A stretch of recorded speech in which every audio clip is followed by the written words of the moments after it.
Chapter 112, Fighting the Black Tiger. Hearing Captain Kendall, Jian Chen nodded his head in approval. His impression of Kendall had once more grown. The evil in Kendall's heart was no more than Jian Chen's own in his previous life. With a selfless attitude like that, no person would refuse to lay down their lives for such a captain. Most importantly, with the captain's strength of a primary Saint Master, although he couldn't kill a Class 3 magical beast by himself, he could at least give Class 2 magical beasts a hard time. It was a shame that he didn't fight Class 2 magical beasts by himself. If he did, his profits would be much higher. To join with saints and great saints to hunt and kill magical beasts, although the profit distribution was merit-based, his own profits would still be many times smaller than going solo. In fact, the difference would be so huge that it wouldn't even be half the amount of what he could get by himself. With hearing just this bit, Jian Chen truly admired Captain Kendall. However, when it came to Captain Kendall and the amount of profit they earned in the magical beast forest in the past, he was shocked into silence.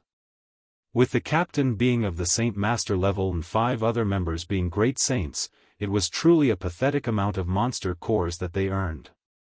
Jian Chen just couldn't believe it. When he had gone solo within the magical beast mountain range, in the span of a day, he had collected at least 20 Class 2 magical beast cores. Even Class 3 monster cores had numbered around a dozen. Compared to what the Flame Mercenaries got, the difference between the two truly could not be compared. At that moment, Jian Chen's ear trembled slightly as he turned his head to look at the tall grass nearby. Inside, he could sense the movement of a magical beast moving about from 10 meters away. However, this magical beast was barely making any movements, so even Captain Kendall wasn't able to detect its presence.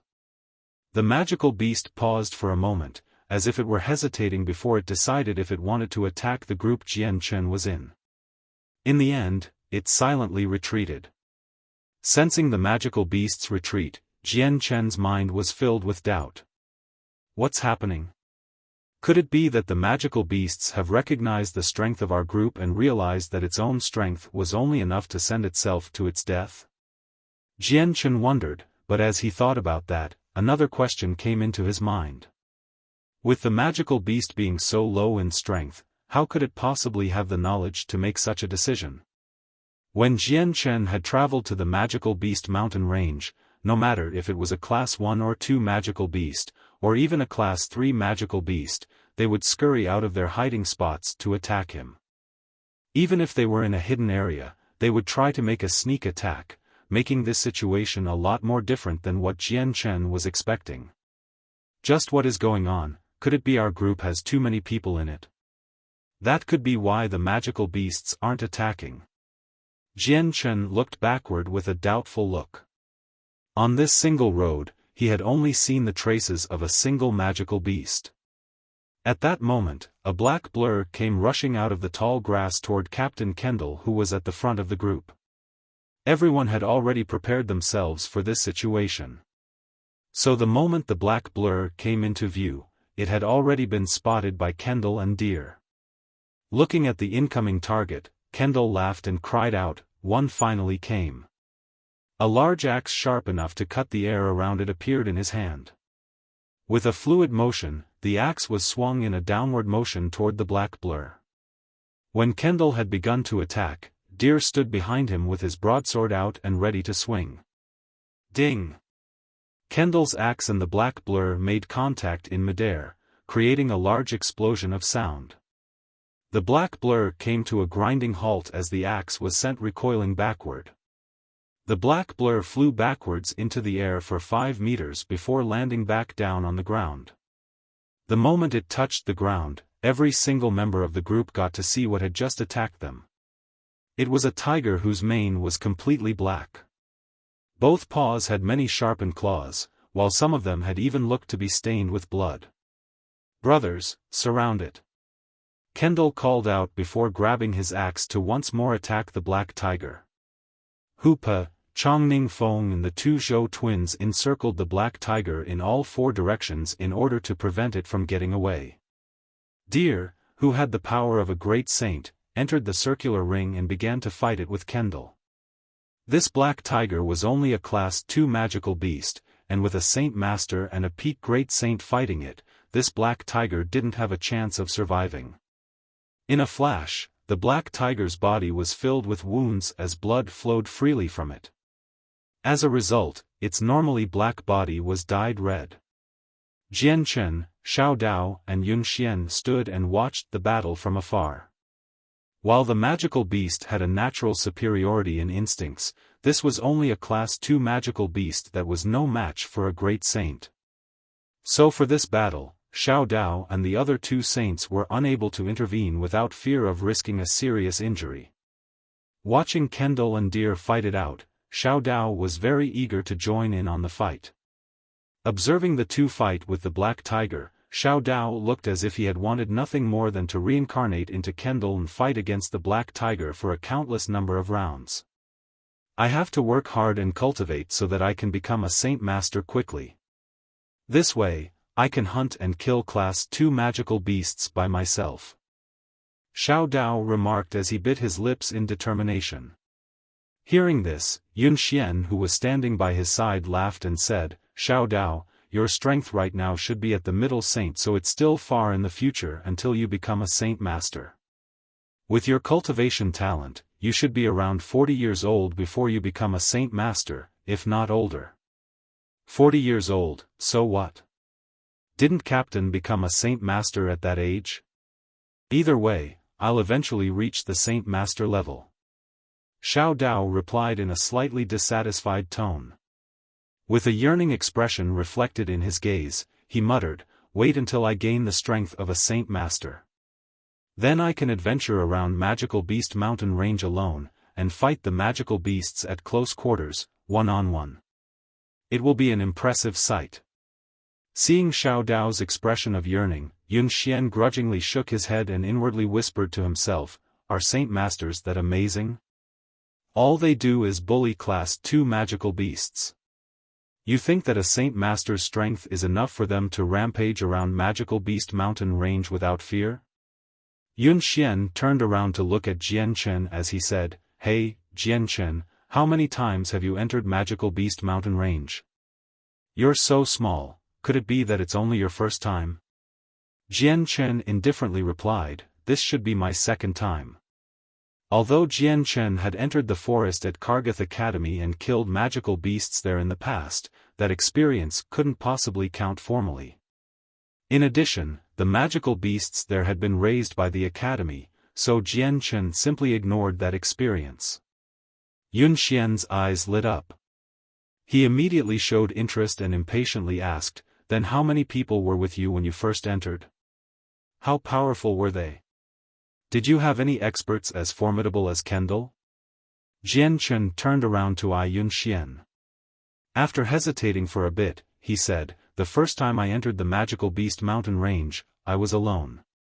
However, before Jian Chen had even finished speaking, he was interrupted by Yun Xian, what, you entered Magical Beast Mountain Range alone your first time? Wow, Jian Chen, I really look up to you. Jian Chen bitterly smiled and replied, Yun Xian, there's no need to speak so loudly. When I had entered Magical Beast Mountain Range alone my first trip, I had only wandered around the surrounding areas. Yun Xian looked at Jian Chen with an expression of admiration and said, Jian Chen, I really respect you, especially your courage. You are really bold. Could it be that you didn't know that even the surrounding areas of Magical Beast Mountain Range are extremely dangerous? Encountering a Class 1 magical beast is fine, if you can't beat it, there's still a chance to flee. But if you meet a Class 2 magical beast, then your young life would be finished on the spot.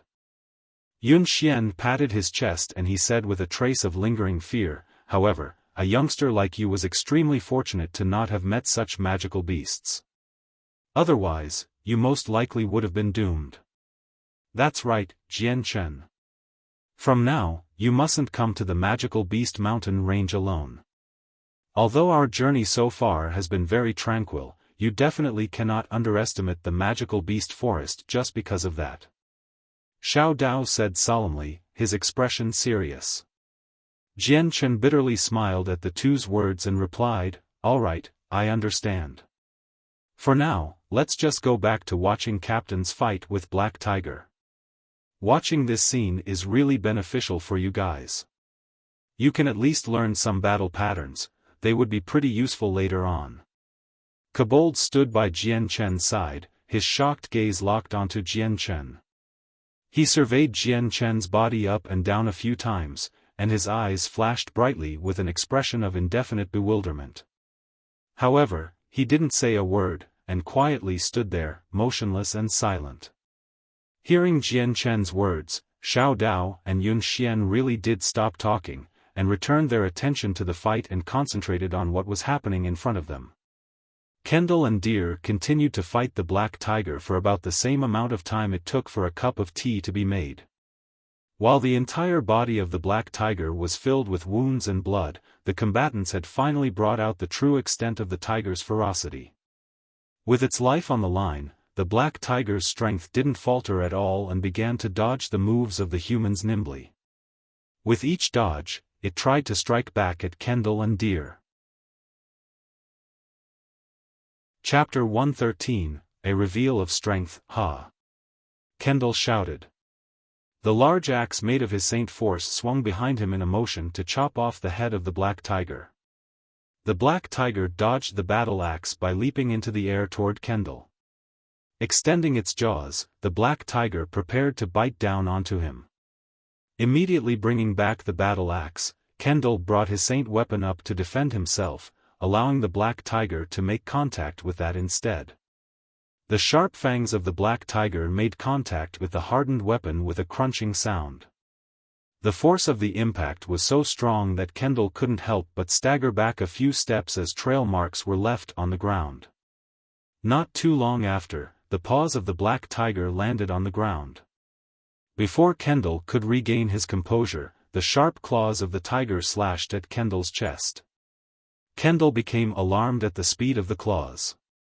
With his axe being bitten and held down by the tiger, it was useless in this case. At this crucial moment, Kendall sucked in a deep breath and readied his body. At the same time, the Black Tiger's sharp claws slashed across his chest with a cold ripping sound as his clothes were ripped apart. Along with his clothes, Kendall's blood splattered into the air as the claws made contact. This time, although Captain Kendall had taken the claws to his chest head-on since there wasn't enough time to dodge, it was only a superficial wound. He had been worried that the claws would have brought out a larger amount of damage, but this didn't seem to be the case. Just as the Black Tiger raked its claws across Kendall's chest, a large broadsword chopped down onto the tiger's back with a ferocious amount of force. As the sword met the tiger's back, a large wound could be seen, but thanks to the resilience of the tiger, the wound was only the size of a palm in length. As he watched the fight with the Black Tiger, Jian Chen shook his head helplessly. In his eyes, whether it was Kendall or Deer, neither of the two had shown their superiority with their weapons. Just looking at how they held the weapon, it was almost as if they didn't know how to use them. They had swung wildly without any sort of form or discipline. It was Deer who had annoyed Jian Chen the most. Every single weapon had its own characteristics and special pattern of attack. Deer didn't know how to use a sword at all, so the sword in his hand wasn't able to show off its true power. Deer had even unexpectedly at times used the sword like a knife and recklessly chopped at his enemy. As the battle continued, Captain Kendall and Deer had accumulated a few tiny wounds. At the same time, the Black Tiger suddenly faced the skies and released a roar that shook the heavens, destroying the silent atmosphere of the magical Beast Mountain range. Right after the shout, the Black Tiger suddenly released another few strikes before dodging both fighters and turning around to run away. Careful, it wants to run. Block it, for the love of everything don't let it run away. Standing where the Black Tiger was attempting to run away to was Chong Ning Fong. Seeing the incoming magical beast, the glint in his eyes never stopped as he brought out his sword in front of him.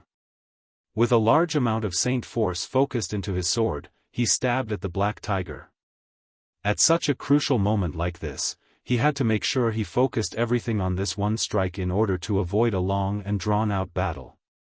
While Chong Ning Fong moved to initiate combat, the other mercenaries weren't idle. Kendall and Deer quickly ran forward to attack the black tiger from behind. Ho!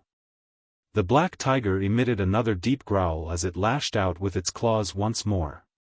Its front paws smashed into Chong Ningfeng's sword, causing it to shake from the strong force.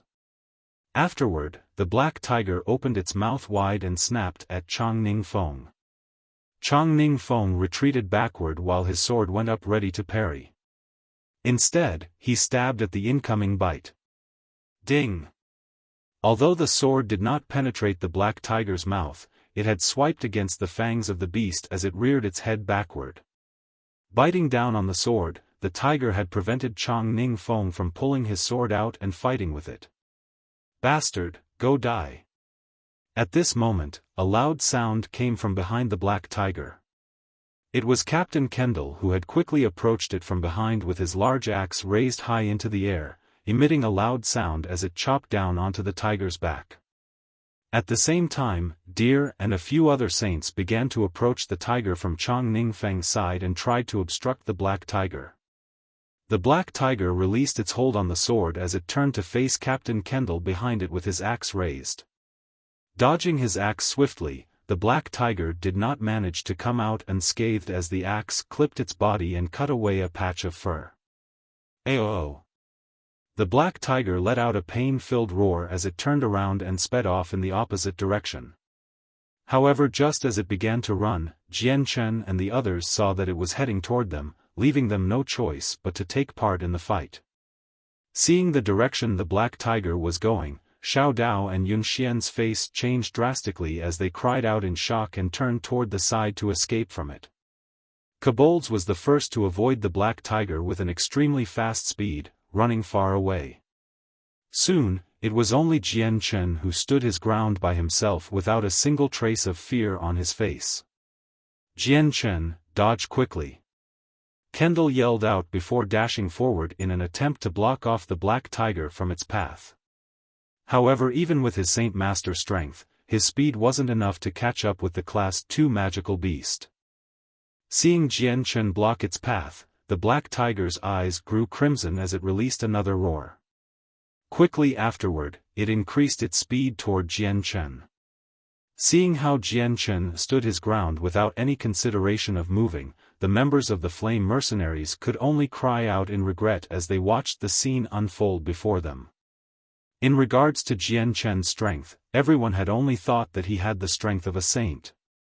If a great saint had difficulties fighting this black tiger, then a saint would definitely have no chance of resisting it. Even though the black tiger had already sustained plenty of wounds, the serious state it was in had aroused its ferocious nature. Its fighting strength hadn't taken a decrease in intensity, instead, it had only grown stronger. Seeing the black tiger pounce toward him, Jian Chen's previously dull expression suddenly flashed with a cold light. His 2 fingers wide and 1.33-meter-long silver light wind sword abruptly appeared in his right hand. The only thing that could be seen was a silver light flashing in front of the black tiger. At the same time, Jian Chen's body also whirled around, leaning toward the side, about 1 step away from where he had previously been standing. Pang! The black tiger's enormous and cumbersome body heavily fell to the ground where Jian Chen originally had stood. Its body showed no signs of movement at all. The next instant, crimson blood began to rush out of the black tiger's neck, and gradually pour over the uneven ground, spreading in all directions. Just as he was swiftly charging forward, Captain Kendall's advancement was abruptly halted. He stared blankly at the black tiger that was now motionless on the ground.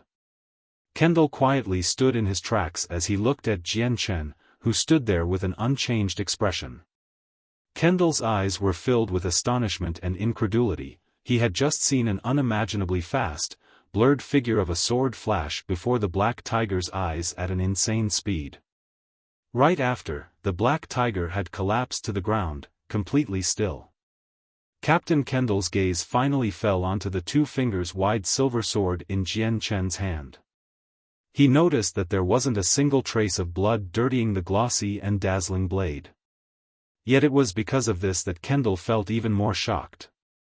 In the short instant he looked at Jian Chen, his gaze changed countless times, from doubt to amazement, from disbelief to shock, the emotions flickering through his eyes one after another. At that moment, the remaining 5 saints finally rushed over. They hadn't yet discovered that the black tiger was already dead. The 5 of them charged forward and surrounded the black tiger, and they immediately began to strike toward the black tiger's body with their saint weapons in their hands. This magical beast has already died. Everyone, there's no need to fight it anymore. Just as the 5 mercenaries were about to pierce the black tiger's body, Captain Kendall's slightly trembling voice rang out. Hearing this, the 5 great saints all had blank looks on their faces. The saint that had just struck downward had also forcibly stopped his movement midair. Immediately afterward, the 5 people's gazes all shifted in unison to the black tiger's body that had fallen before them, closely inspecting it. Only now did the 5 people clearly see that there was fresh blood violently spurting out of the black tiger's neck. The black tiger's red eyes that had originally held a fierce and terrible glint had now become spiritless voids. Strange, how did this black tiger die? Wasn't it jumping around healthy and alive just a second ago? How did it suddenly die? Hoopa asked in confusion. Hearing this, the remaining 4 great saints all glanced at each other with doubtful expressions. Captain Kendall stared long and hard at Jian Chen and said, "This black tiger was killed by Jian Chen." "What, Jian Chen killed it? Captain, are you serious?" Hearing Captain Kendall's words, Xiao Dao jumped up, and one could tell from his expression that he wasn't quite convinced. Xiao Dao wasn't the only one having difficulty accepting this. Everyone in the Raging Flames mercenary group had expressions of disbelief on their faces after hearing those words. Chapter 114, Zhou Mercenaries. Everyone in the Flame Mercenaries had thought that Jian Chen's strength was of the saint level. Even his mercenary badge had declared him to be a D-ranked mercenary, and the most important factor was that Jian Chen was so young as well. On the Tian Yuan continent, if a 20-year-old was able to become a saint, then their strength was bright and their potential was unimaginable.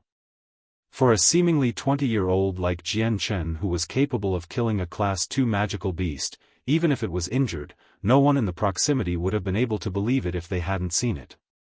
However, aside from Captain Kendall, no one saw the faint hazy outline of the sword, or how Jian Chen had killed the black tiger.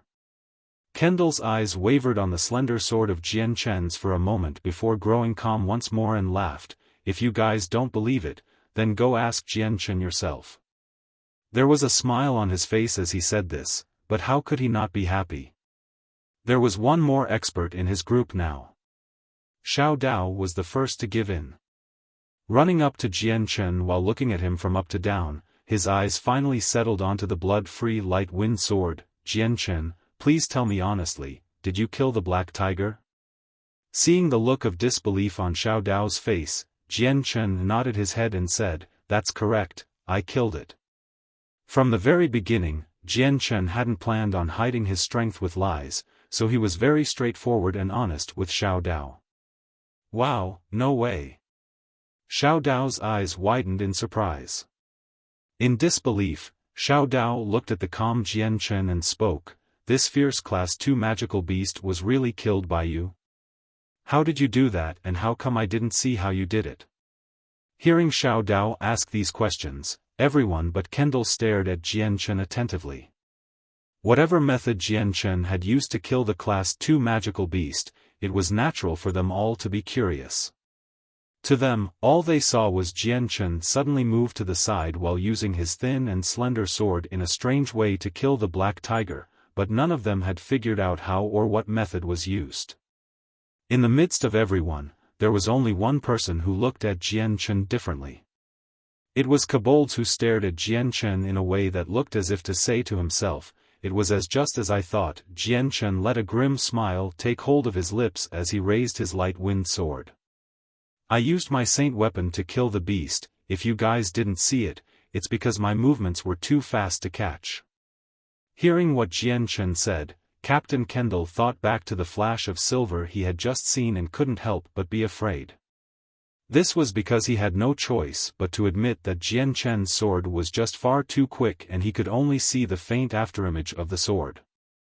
At this moment, Capital Kendall couldn't help but think, if he were to battle an opponent who possessed such speed, would he be able to dodge their attacks? Chong Ning Feng looked at the corpse of the black tiger below and kicked it. The body of the black tiger flipped over by his kick before he bent down to grab the black tiger's head to reveal the cut on its neck. As everyone saw the fatal blow on the black tiger's neck, even Captain Kendall couldn't help but take in a sharp breath because the wound was way too deep. Just looking at the neck one could see that 2/3 of it had been completely cut off. Only 1/3 of the skin was attached to the rest of the body, making it seem as if the head of the black tiger was about to snap off at any moment. What was even more unimaginable was that the black tiger had clearly leapt toward him so fast that it looked as if it was gliding. For Jian Chen to accurately deliver a fatal blow to its throat, this was an act of skill no one else in the group could match.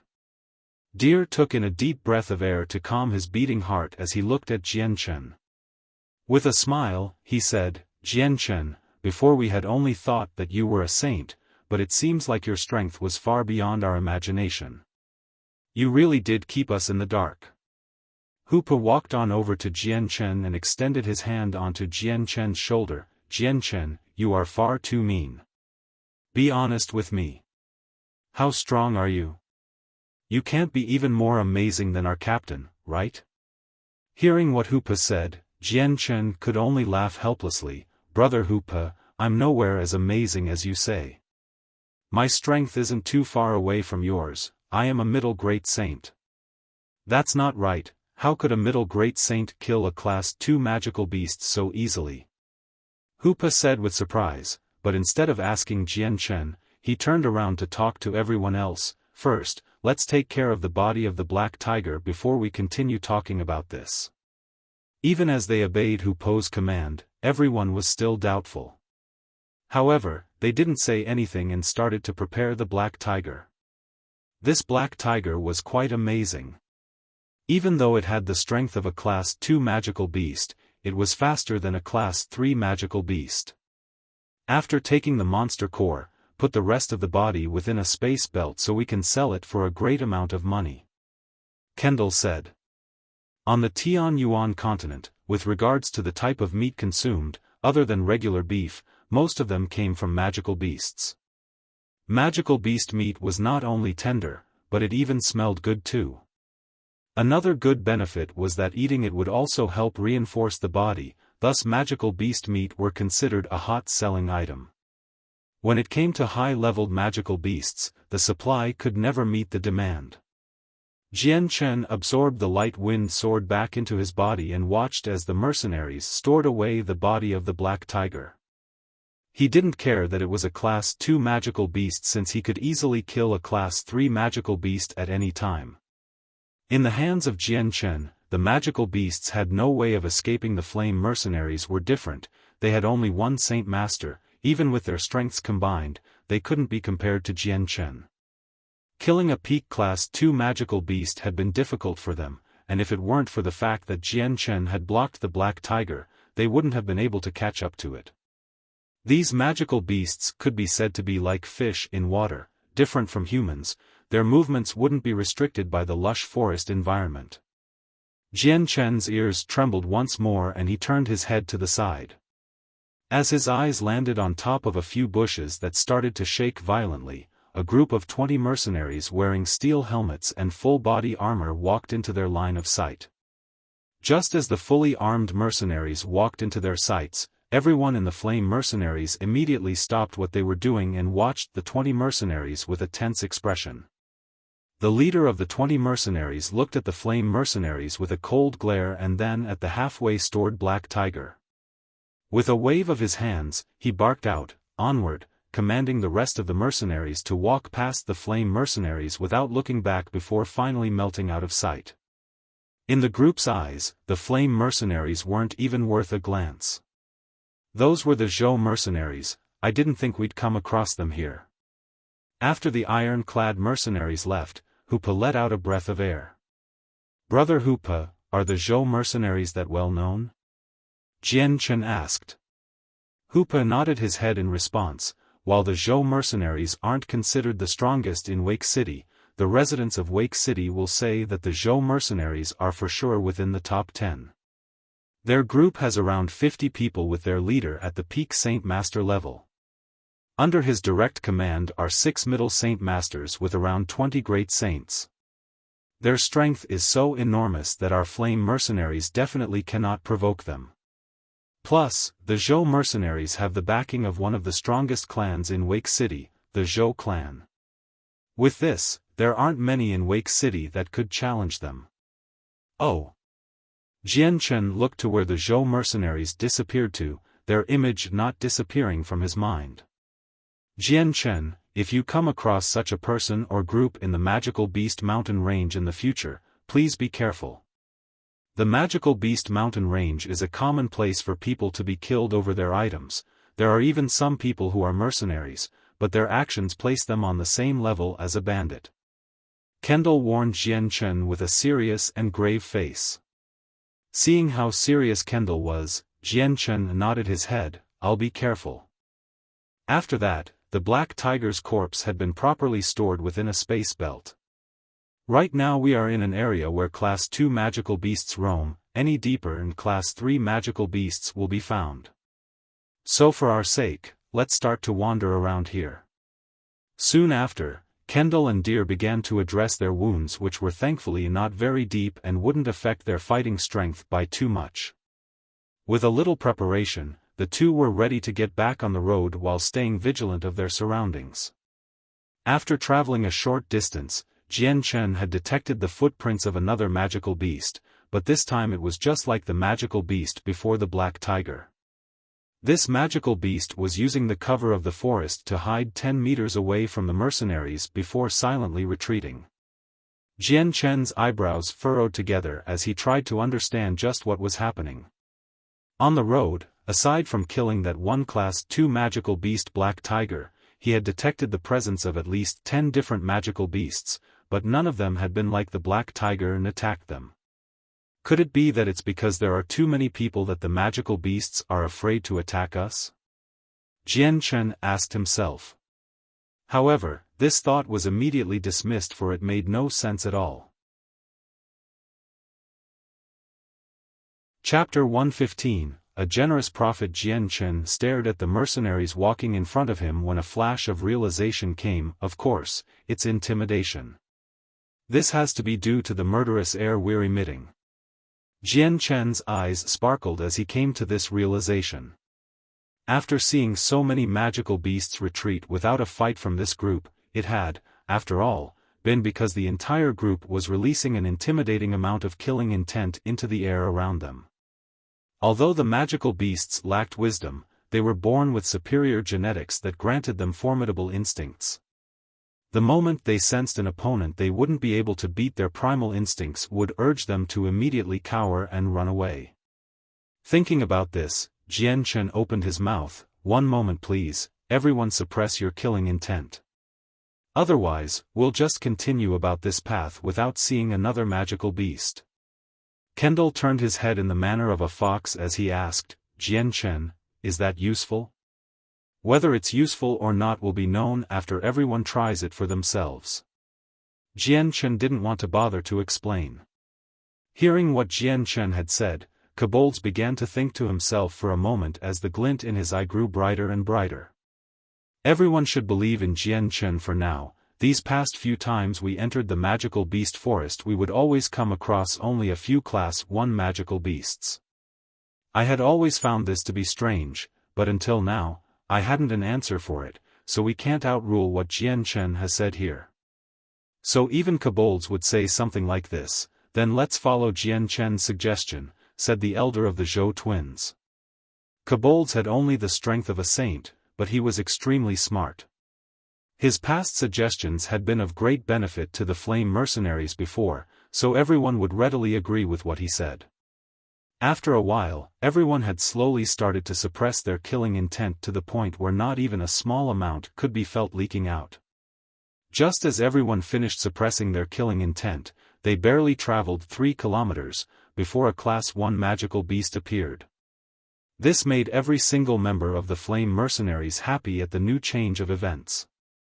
Although a Class 1 monster core was worth less than a Class 2 monster core, killing a Class 1 magical beast was an easy task. As long as there were Class 1 magical beasts, the road ahead of them would be filled with generous profit. So we finally came across a Class 1 magical beast. Captain Kendall, please allow me, Kobolds and Yun Xian to deal with this one. Xiao Dao cried out in joy as a small dagger appeared in his hand. Striking at the magical beast, Kobolds and Yun Xian followed behind quickly. Seeing the small knife in Xiao Dao's hand, Jian Chen shook his head in exasperation. No wonder he was called Xiao Dao, it was because his saint weapon had been a tiny blade. Turning his gaze over to Kobolds and Yun Xian, both wielded a two-handed sword. After a while of the three fighting it at such a dangerously close distance, the cooperation of the 3 mercenaries finally killed the magical beast. None of the great saints like Jian Chen had any desire to join in on the fight, since all of them had fully believed that the 3 saints would be able to take care of the Class 1 magical beast. Continuing onward, the group couldn't walk for long without coming across a few Class 1 and even some Class 2 magical beasts. But this type of outcome had proved to everyone how Jian Chen's theory was true. By nightfall, the group had found a place to rest in and prepared a big campfire. While eating the meat from a magical beast for dinner, they had begun to tidy up the profits they had earned today. Sitting in front of the campfire was Captain Kendall, who watched the flames flicker and dance with a smile as a pile of monster cores sat next to him. Everyone, right now let's talk about today's harvest. Kendall laughed as he looked around himself. Today, we earned a total of 20 monster cores, 7 Class 2 monster cores and 13 Class 1 monster cores, making our profits exceed far more than in the past. At the last few words, Kendall had practically yelled it out, making it clear that he was beyond excited. We have to thank Jian Chen for this.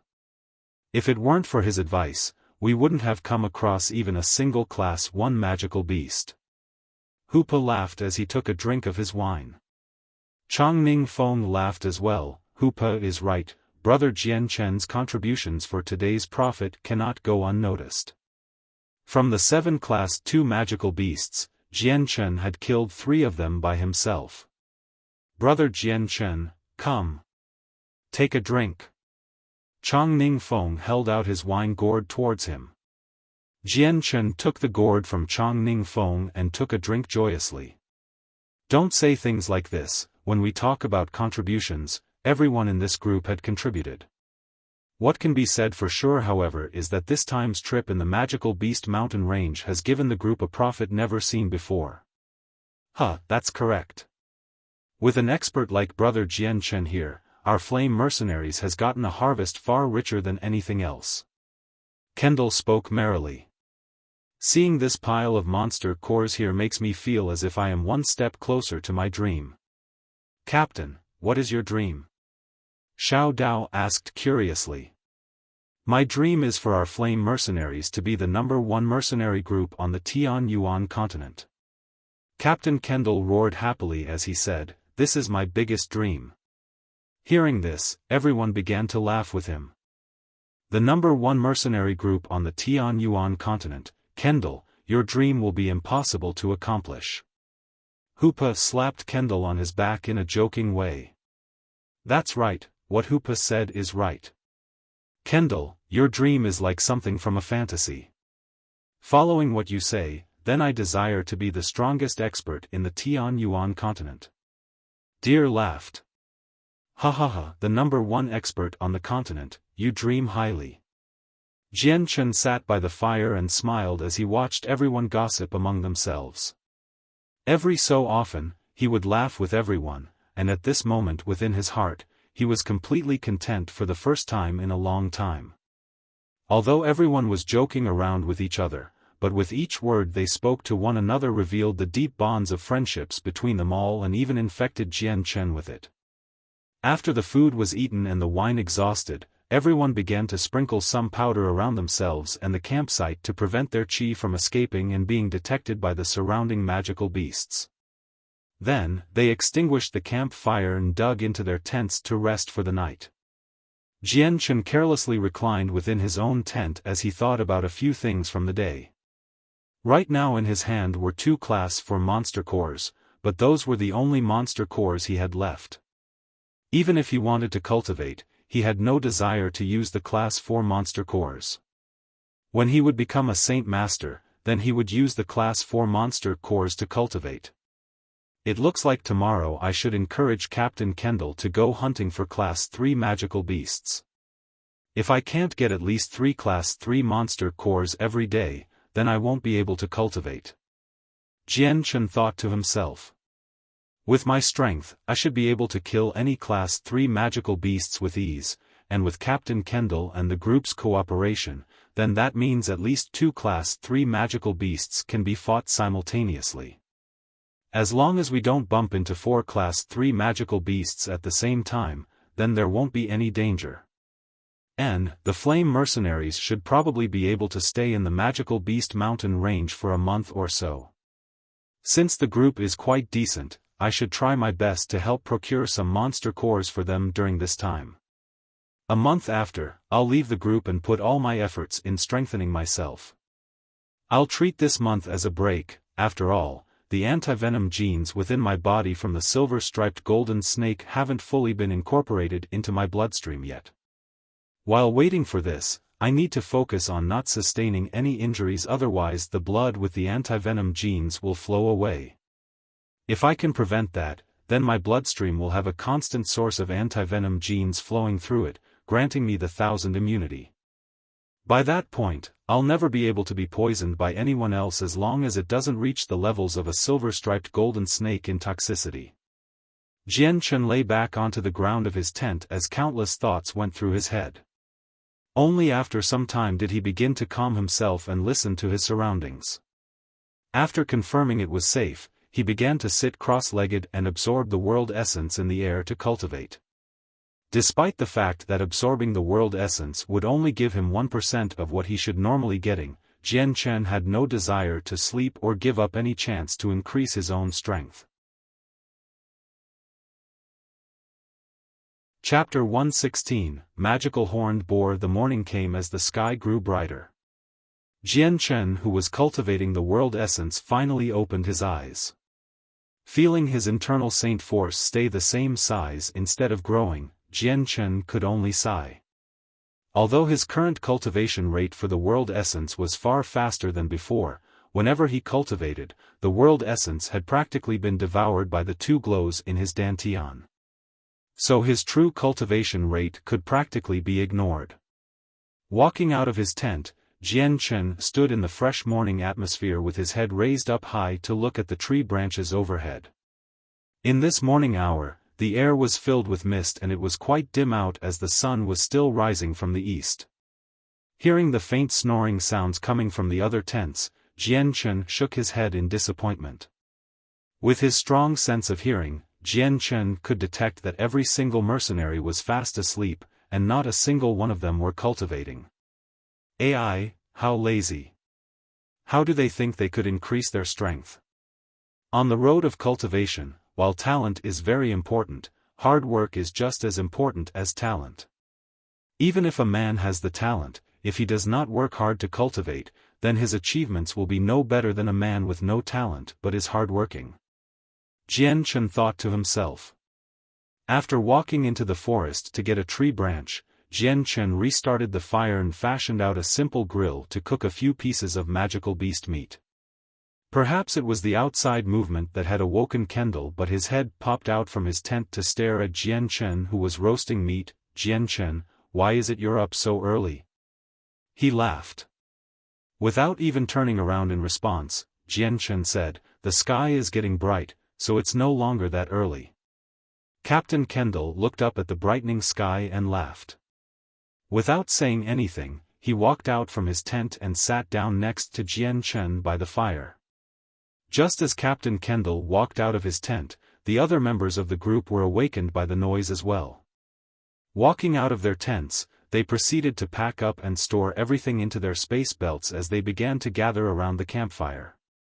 Even Hupo approached the campfire with a gourd of wine as he continued to drink from it.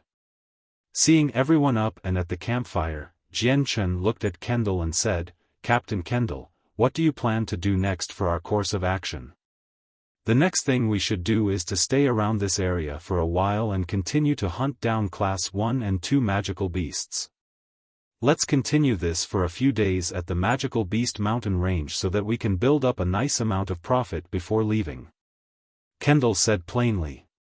Hearing this, Jian Chen went silent for a moment before opening his mouth to ask, "Captain Kendall, I have a suggestion, would you please listen to it?"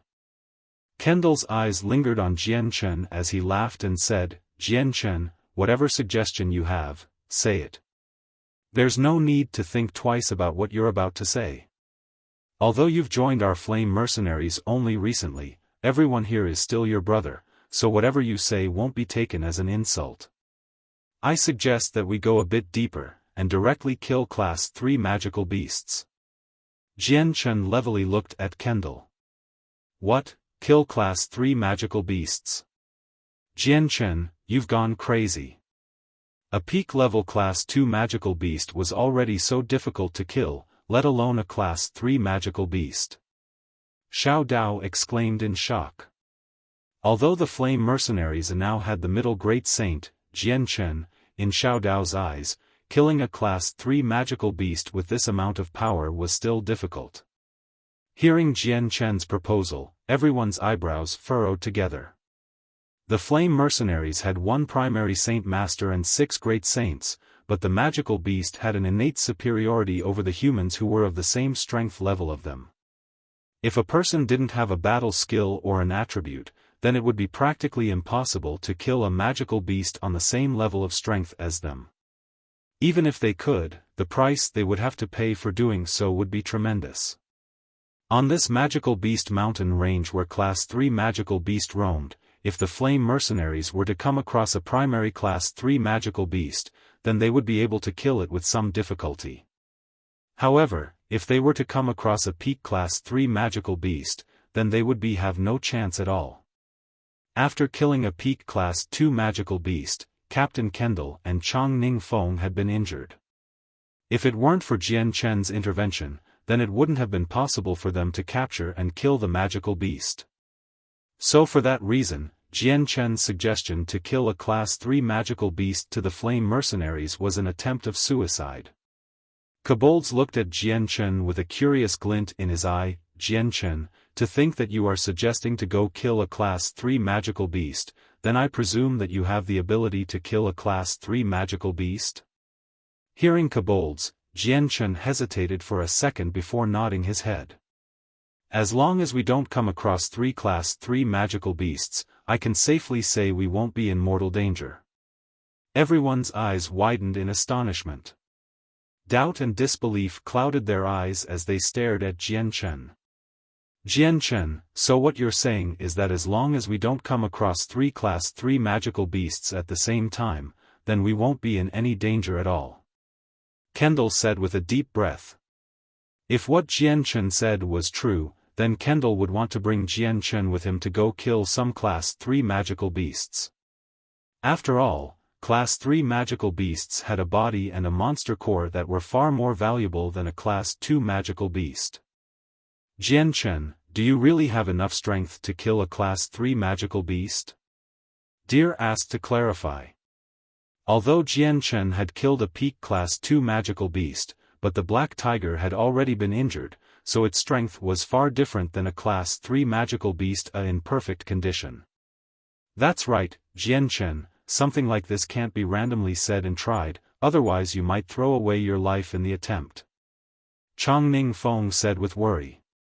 Jian Chen smiled at everyone. Despite everyone's reaction to this suggestion, Jian Chen wasn't unhappy with them. After all, killing a Class 3 magical beast was a task far too difficult for the flame mercenaries. Regardless of whether they were careful or not, they would still sustain a few injuries. "Everyone should believe me this time. If we really cannot beat a Class 3 magical beast, then we at least have enough strength to run away. Jian Chen said with firm conviction. Hearing this, everyone's eyes gathered at the figure of Captain Kendall. Regarding such an important decision like this, it would be for the best for Captain Kendall to make the final decision. Kendall took in a deep breath of air as he stared at Jian Chen. Seeing how Jian Chen seemed to have complete faith in himself, Kendall bit his lips and finally made a decision. Then how about this, we'll believe in what he says this time. Jian Chen, if you truly do believe yourself, then I'll let you lead the group for a while.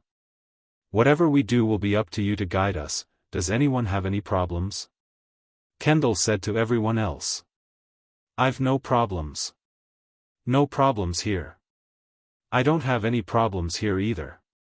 Kendall's decision had quickly convinced everyone else without anyone having a disagreement. Jian Chen's face had a big smile on it as he said, then, since everyone has confidence in me, I will definitely make sure not to disappoint anyone. Let me plan a few things then.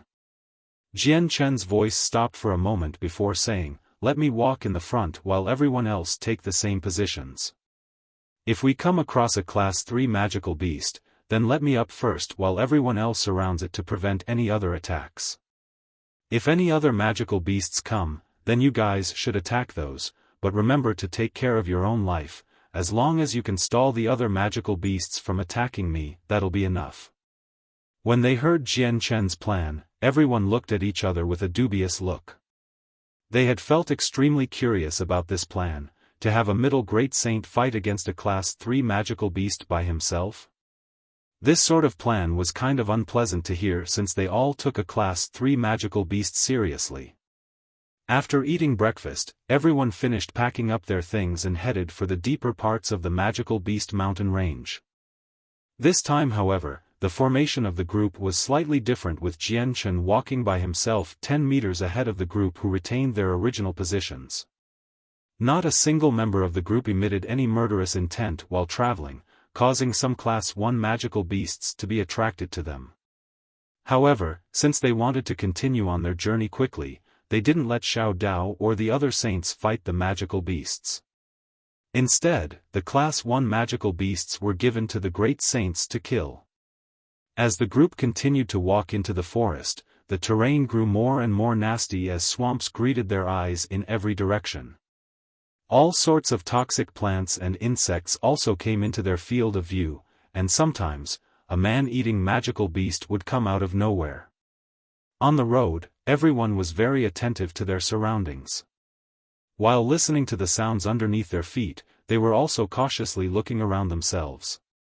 At this point, a few Class 2 magical beasts had attacked them, but they continued onward. The amount of Class 1 magical beasts began to lessen while they encountered a Class 2 magical beast every so often. At that moment, the leading Jian Chen's ears twitched, and then he suddenly stopped in his tracks, raising a hand to signal the flame mercenaries behind him to stop as well. Seeing Jian Chen's movement, everyone in the mercenary group had stopped as well and nervously looked carefully at their surroundings. Although Jian Chen had repeated time after time that as long as 3 Class 3 magical beasts didn't attack them at the same time, then they would be in no danger at all, everyone was still extremely nervous. After all, they were up against a Class 3 magical beast this time instead of the normal Class 2 magical beasts. Although there was only one class apart from each other, the difference in strength between a Class 2 and a Class 3 magical beast was vast. At that moment, the cry of a wild beast rang out from ahead of them. The grass around them violently swayed as a great, 2-meter-tall magical beast appeared in the people's line of vision. This magical beast looked like a wild boar. It had a long nose, and the only thing different from a wild boar was the fact that it had fierce, inch-long, snow-white teeth protruding from the corners of its mouth. It also had a single horn sprouting from its forehead. Captain Kendall surveyed the magical beast in front of them. His expression turned grave as he said, "Magical horned boar. Jian Chen, be careful. That's a Class 3 magical horned boar." Jian Chen nodded his head as he stared impassively at the magical horned boar. The silver glow of his light wind sword gradually appeared in his right hand as it was enveloped by a hazy glow of light that covered the entire blade. "We'll act as we had originally planned. Let me deal with this magical beast, you guys just keep yourselves safe." As soon as he said this, Jian Chen raised his sword and swiftly charged at the magical horned boar. Chapter 117, Fighting Strength That Causes Others to Quake in Fear. The flame mercenaries' eyes grew wide as they all watched Jian Chen charge at the magical horned boar alone. Their gazes were all locked onto Jian Chen's figure that appeared neither tall nor sturdy. Everyone wanted to witness exactly how Jian Chen was going to kill the Class 3 magical horned boar. Captain Kendall had a serious expression on his face as he sent a powerful saint force rushing out from his right hand. A wide axe gradually materialized in his hands, which he grasped tightly as his fierce eyes staring unblinkingly at Jian Chen's frail-looking body. As soon as Jian Chen was unable to resist the Class 3 magical beast's attacks, he'd charged to the front lines without any hesitation to save Jian Chen. Among this group, he was most likely the only person that could contend against the magical horned boar, albeit with difficulty. Jian Chen was like a monster as he whipped up fine winds with his swift charge toward the magical horned boar in front of him. The light wind sword in his hand became a silver glow, as if turning into a slim and spectacular flash of lightning that pierced toward the magical horned boar's throat. Seeing the silver light, the corners of the magical horned boar's eyes flashed with a fierce glow, faintly expressing a dull look of concentration. It gave a low roar, and its heavy body quickly retreated. At the same time, it tried to turn its entire upper body to the side as it attempted to evade Jian Chen's sword coming at its throat. Although the magical horned boar had already tried its hardest to evade, its enormous body was really too cumbersome. In addition, speed was originally the magical horned boar's weakness. There was no way it could dodge Jian Chen's blade that was as fast as lightning. Pooh! The light wind sword pierced deeply into the magical horned boar's throat, instantly severing its life force. Immediately afterward, the magical horned boar's entire body suddenly grew rigid. Its pair of large eyes gradually lost their feeling, and before it could even give a miserable cry, its entire body fell to the ground with a bang. Jian Chen pulled out the bloody sword from the magical horned boar's throat. As he casually moved it, all of the blood on the light wind sword began to gradually flow downward. It slowly gathered at the point's end, before finally dripping onto the ground, drop by drop. Absorbing the light wind sword back into his body, Jian Chen revealed a satisfied smile on his face. After he had broke through to become a middle great saint, his fighting strength was far better than when he was a primary great saint. No matter if it was the speed of his light wind sword or the strength of the sword chi around, both had become even stronger than before. Right now killing a Class 3 magical beast was nothing more than a simple task. Looking at the Class 3 magical horned boar lying on the ground, Jian Chen indifferently said, "Captain Kendall, I'll leave this Class 3 magical beast carcass for you to handle." Not a single sound could be heard from behind Jian Chen in response to his words. Sensing that there was something odd, Jian Chen turned around, only to see that all of the flame mercenaries were currently looking at the magical horned boar on the ground blankly with round eyes. All of them had astonished looks of disbelief. Seeing everyone's brilliant expression, Jian Chen shook his head with a bitter smile. To the flame mercenaries, a Class 3 magical beast was something far beyond their strength. They couldn't kill it in one blow, and if they were hit with one blow, then that would be the end for them. To the mercenaries whose strength was weaker than a Class 3 magical beast, this display of strength shocked them to their core. The people were in a shocked daze for quite a while. Captain Kendall was the first to regain his senses. He exhaled deeply to slowly suppress his shock, and he looked at Jian Chen with a complicated look as he said, "Jian Chen, your strength is too abnormal. Even a Class 3 magical beast was utterly unable to stand up against you. You were able to kill it as easy as pie. This is a Class 3 magical beast, you know." Soon afterward, everyone was gradually brought back to their senses as they looked at Jian Chen with a complicated look of shock and disbelief. Chang Ningfeng let loose a long breath of air and said, "Your strength is unbelievable. This was a Class 3 magical beast, but I'm having trouble thinking that this was nothing more than a Class 1 magical beast from how well you handled it." Hearing this, everyone simultaneously nodded their heads as Deer said, "Jian Chen, is your strength really at middle great saint? Seeing how easily you killed this Class 3 magical beast, I'm having a hard time believing you're not at the great saint master level yet." Deer looked at Jian Chen with a complex stare mixed in with a look of envy. After all, Jian Chen was much younger than him, so who wouldn't be envious of his strength? Kobolds hesitated for a bit before opening his mouth to say, "Jian Chen, could it be that what you used just now was a high-level battle skill? I was completely unable to tell when exactly your sword had pierced the magical horned boar's throat." "That's right, I didn't see it clearly. Actually, I couldn't even see a hint of a shadow," Hoopa added in an extremely depressed tone. Hearing this, Jian Chen smiled and said, "It can't really be said to be a battle skill. My swordplay is just on the faster side. It was so fast that we couldn't even see it clearly. That speed is a bit too terrifying," Deer said in a low voice. Kendall walked up to the body of the magical horned boar and said, "Okay, let's not talk about this for now. Everyone come help me take care of the body." Soon after, everyone walked up to the body of the magical horned boar as Xiao Dao took out his saint weapon, which was a small dagger. Fiercely cutting into the stomach of the magical horned boar, he attempted to extract the monster core. However, the moment he had stabbed into the boar's stomach, the blade was only capable of making a small finger-sized hole in it. Although the defense of the magical horned boar wasn't all that outstanding, it was still a Class 3 magical beast. Their leathery skin was still well known, so with Xiao Dao's saint-level strength, if he wanted to cut into the stomach of the magical horned boar, he would have to expend a great amount of effort in order to make a larger cut through the skin.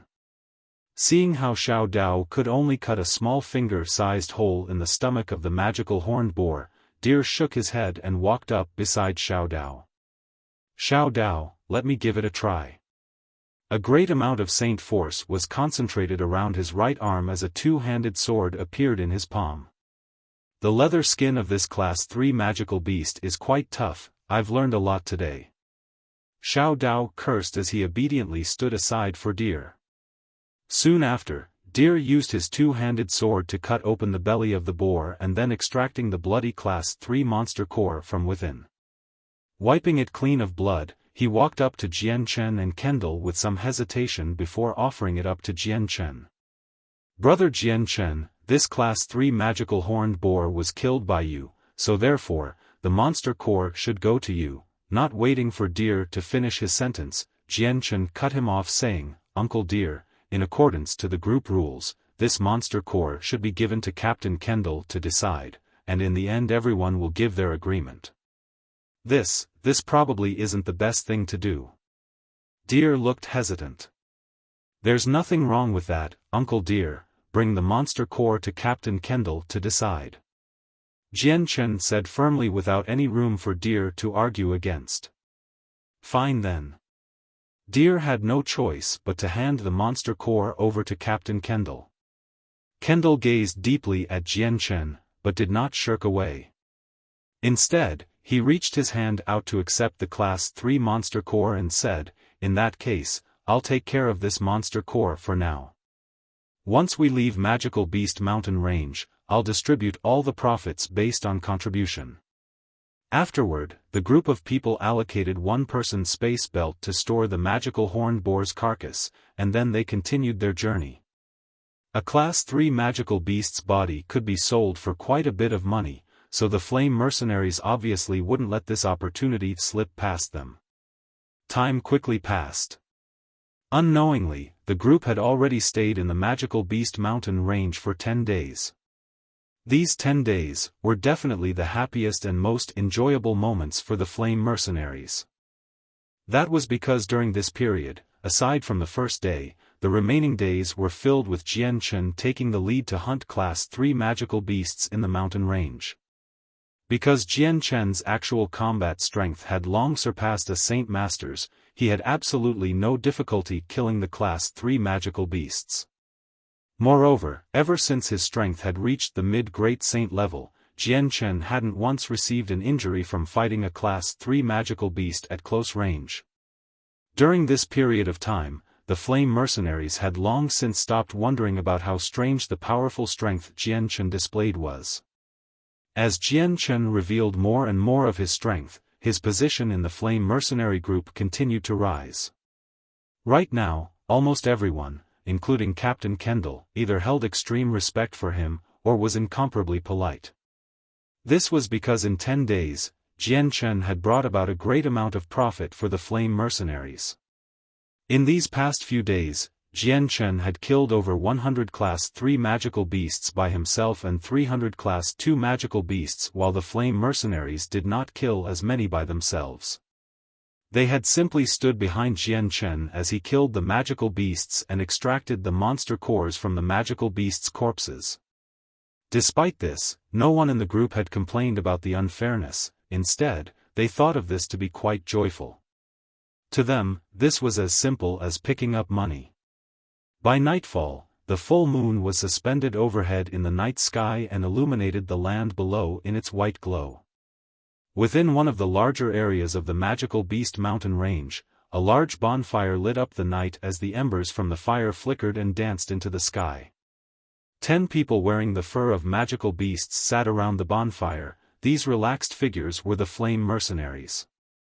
These past days we have harvested 125 Class 3 monster cores, 364 Class 2 monster cores, and not even 30 Class 1 monster cores. Other than that, we also have a few Class 3 magical beast corpses. Kendall proclaimed as he examined the items the group had taken. Hearing Kendall's exclamation, everyone let loose an extremely happy smile. Because of this type of harvest, everyone was extremely satisfied. However, everyone knew that if they didn't have the help of Jian Chen, they wouldn't even have a single Class 3 monster core. After all, killing one Class 3 magical beast was already too difficult for them, and killing even half the amount of Class 2 magical beasts would have been impossible to do by themselves. Chapter 118, Class 5 Cub. After 10 days of constant hunting, I'm sure everyone is tired. Plus, the rations we have in our space belts are definitely almost all gone, so tomorrow morning, let's go back to Wake City and rest there. Does anyone else object? Kendall asked. Everyone looked at Jian Chen as Deer asked, Jian Chen, why don't you make this decision? Jian Chen poked at the campfire with a tree branch and said absent-mindedly, Captain Kendall's decision is the best, I have no disagreements. Captain Kendall hesitated for a moment before looking back at everyone else. Since Brother Jian Chen has no disagreements, then tomorrow morning we shall leave the Magical Beast Mountain Range and rest up for a few days in Wake City. Brother Jian Chen had fought Class 3 magical beasts continuously, so I am sure even he is tired by now. For the first time, Captain Kendall's voice held some hesitation in it. Class 3 magical beasts were something the Flame Mercenaries had always wanted to provoke in order to test their own strength.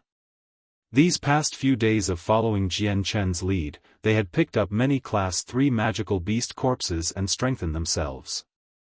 This type of situation had given the Flame Mercenaries an incomparably matchless amount of happiness. If their conditions allowed it, then everyone would have loved to stay around the Magical Beast Mountain Range for a few more days.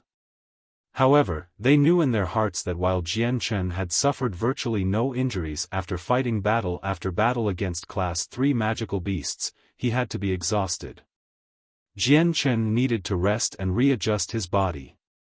When we return, the very first thing we have to do is to handle the corpses of the magical beast. The longer they stay in the space belts, the faster they'll go stale, which will bring down the price. Xiao Dao poked at his space belt as he spoke. Following Xiao Dao's action, the others subconsciously reached out to touch their space belts as well.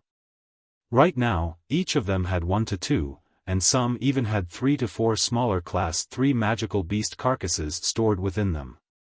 In addition, the items originally inside their space belts had all been transferred to Captain Kendall. After all, none of their family properties were worth much anyways. At that moment, a savory scent wafted into the air from the campfire. It was the smell of the pieces of the magical beast meat being cooked to a golden color as the tender fat began to drip down slowly due to caramelization. The fat continued to drip down to the floor, causing everyone to hear it. Smelling the dense aroma let loose everyone's appetites. Some people's stomachs even began to growl loudly. Suddenly, Jian Chen's ears twitched. He abruptly turned around to look behind him. The moment he looked back, he saw that a petite, animal-like body shot toward him from the distance, as fast as lightning. Jian Chen's vision blurred for a mere second, but that was enough time for the petite figure to approach him. "Everyone be careful!" Jian Chen cried out. Unable to have enough time to identify what type of magical beast this was. Both of his hands slapped onto the ground as he leapt up from his sitting posture on the floor. Flying in midair, Jian Chen's light wind sword instantaneously appeared within Jian Chen's right hand.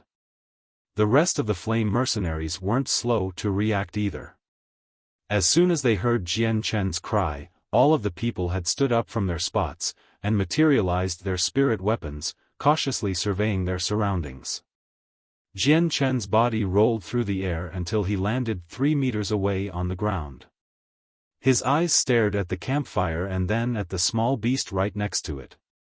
The little beast looked quite adorable. It had pure gold fur which shone under the fire's illumination, practically radiating a mist of light.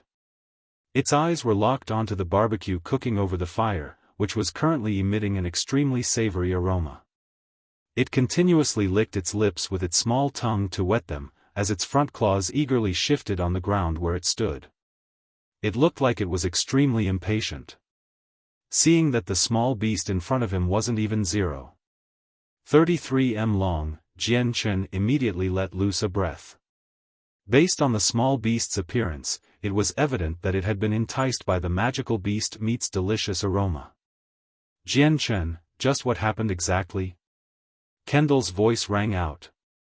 The moment he had heard Jian Chen's voice, he had immediately went on guard as he observed what was happening around him, but whatever was happening he didn't notice. Jian Chen bitterly smiled, "Nothing really. It was just that thing suddenly ran out." Jian Chen extended his finger to point at the little beast currently standing in front of the fire. Hearing this, everyone looked at the direction Jian Chen pointed at. It was only at that moment that they realized there was a small beast there. "That's..." A few people exchanged surprised glances. Kendall walked forward a few steps as he investigated the area and then at the small beast there before revealing a thinking expression. "It looks like this is the cub of a magical beast. Jian Chen, do you think you can figure out where this cub came from or what type of magical beast it is?" Jian Chen unhurriedly approached the little beast, and slowly crouched down to survey the little beast. The beast wasn't the least bit afraid of the strangers surrounding it. It didn't even bother to glance at them. Its eyes were instead completely locked onto the cooking meat. It might have been because it wasn't scared of people, or it might have been because it was still young, but it did not seem afraid at all. Seeing the little beast in such a state, Jian Chen couldn't help but smile. He reached a hand out to grab one of the meat skewers, and ripped off a piece of the golden, cooked meat. He then waved it in front of the beast's nose, letting it smell it a bit more. "Aoo! Aoo! Aoo!" The little beast's eyes were now tightly locked onto the piece of meat that Jian Chen had ripped off, and it began to stamp its forehooves impatiently. Finally, its entire body stood up, and it continued to cry out, "Ao ao," as saliva fell from the corners of its mouth. Seeing how much the little beast wanted to eat the piece of meat, Jian Chen stopped enticing it, and directly placed the meat into its mouth. The little beast immediately extended its 2 front claws to tightly hug the piece of meat. Then it directly placed it into its mouth to wolf it down, completely unafraid of how hot it was. Jian Chen extended his hand to turn the cub. At this moment he was sizing it up, and the cub hadn't yet realized that it was being looked at by a few other people. It continued to stuff the pieces of magical beast meat in its mouth. Looking at the cub, Jian Chen's face gradually grew brighter as an excited smile appeared on it. Jian Chen, have you figured out what type of magical beast this is or where it's from? Chang Ningfeng asked as he watched the reactions on Jian Chen's face. Jian Chen slowly put down the cub as he said excitedly, if I'm not wrong about my information, then this should be the cub of the Class 5 Golden Fur Tiger King. What, the cub of a Class 5 Golden Fur Tiger King? Jian Chen, are you sure you aren't mistaken?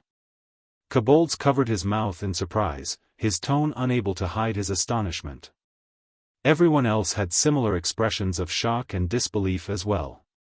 The cub of the Class 5 Golden Fur Tiger King, although it wasn't too strong, this type of magical beast still had a plethora of superior innate advantages. When it becomes an adult, it would have the strength of a Earth Saint Master without any obstructions. It could even be said that it was smooth sailing for it while having a large amount of room to improve, unlike regular magical beasts. After its adulthood, there was still an endless road of cultivation to be had, so it could slowly improve its strength, but whether or not it could cultivate long enough to become a Class 5 magical beast, that could not be said for sure. Jian Chen sized up the little beast that was currently eating with relish, and said, I shouldn't be wrong. Jian Chen had already read quite a few books about magical beasts back at Kargath Academy's library. Thus, Jian Chen knew majority of the magical beast types in Tianyun continent.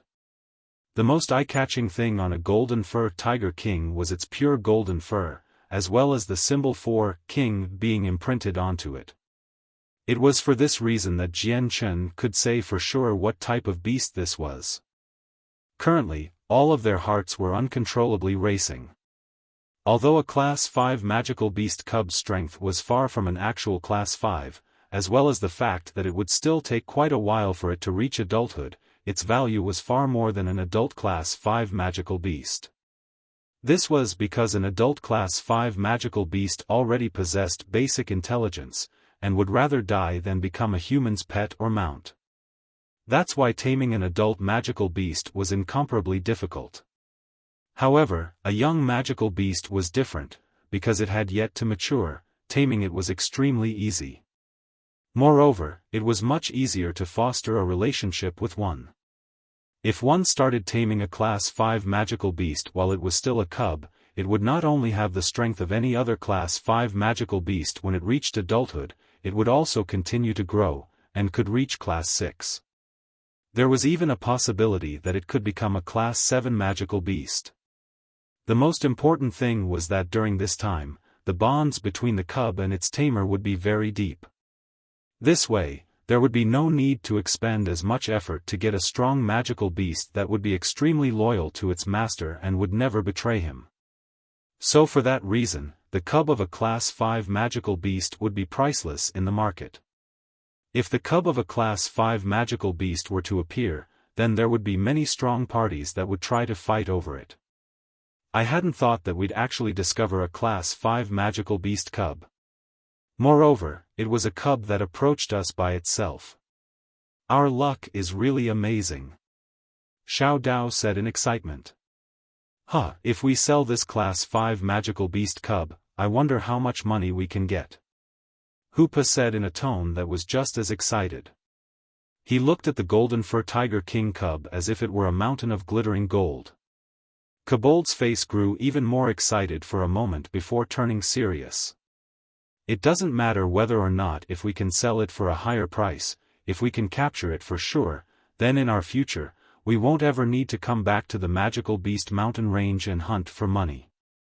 Right now, the only problem is that the parents of this cub are somewhere. If we were to come across them somehow, then we would definitely not make it out alive.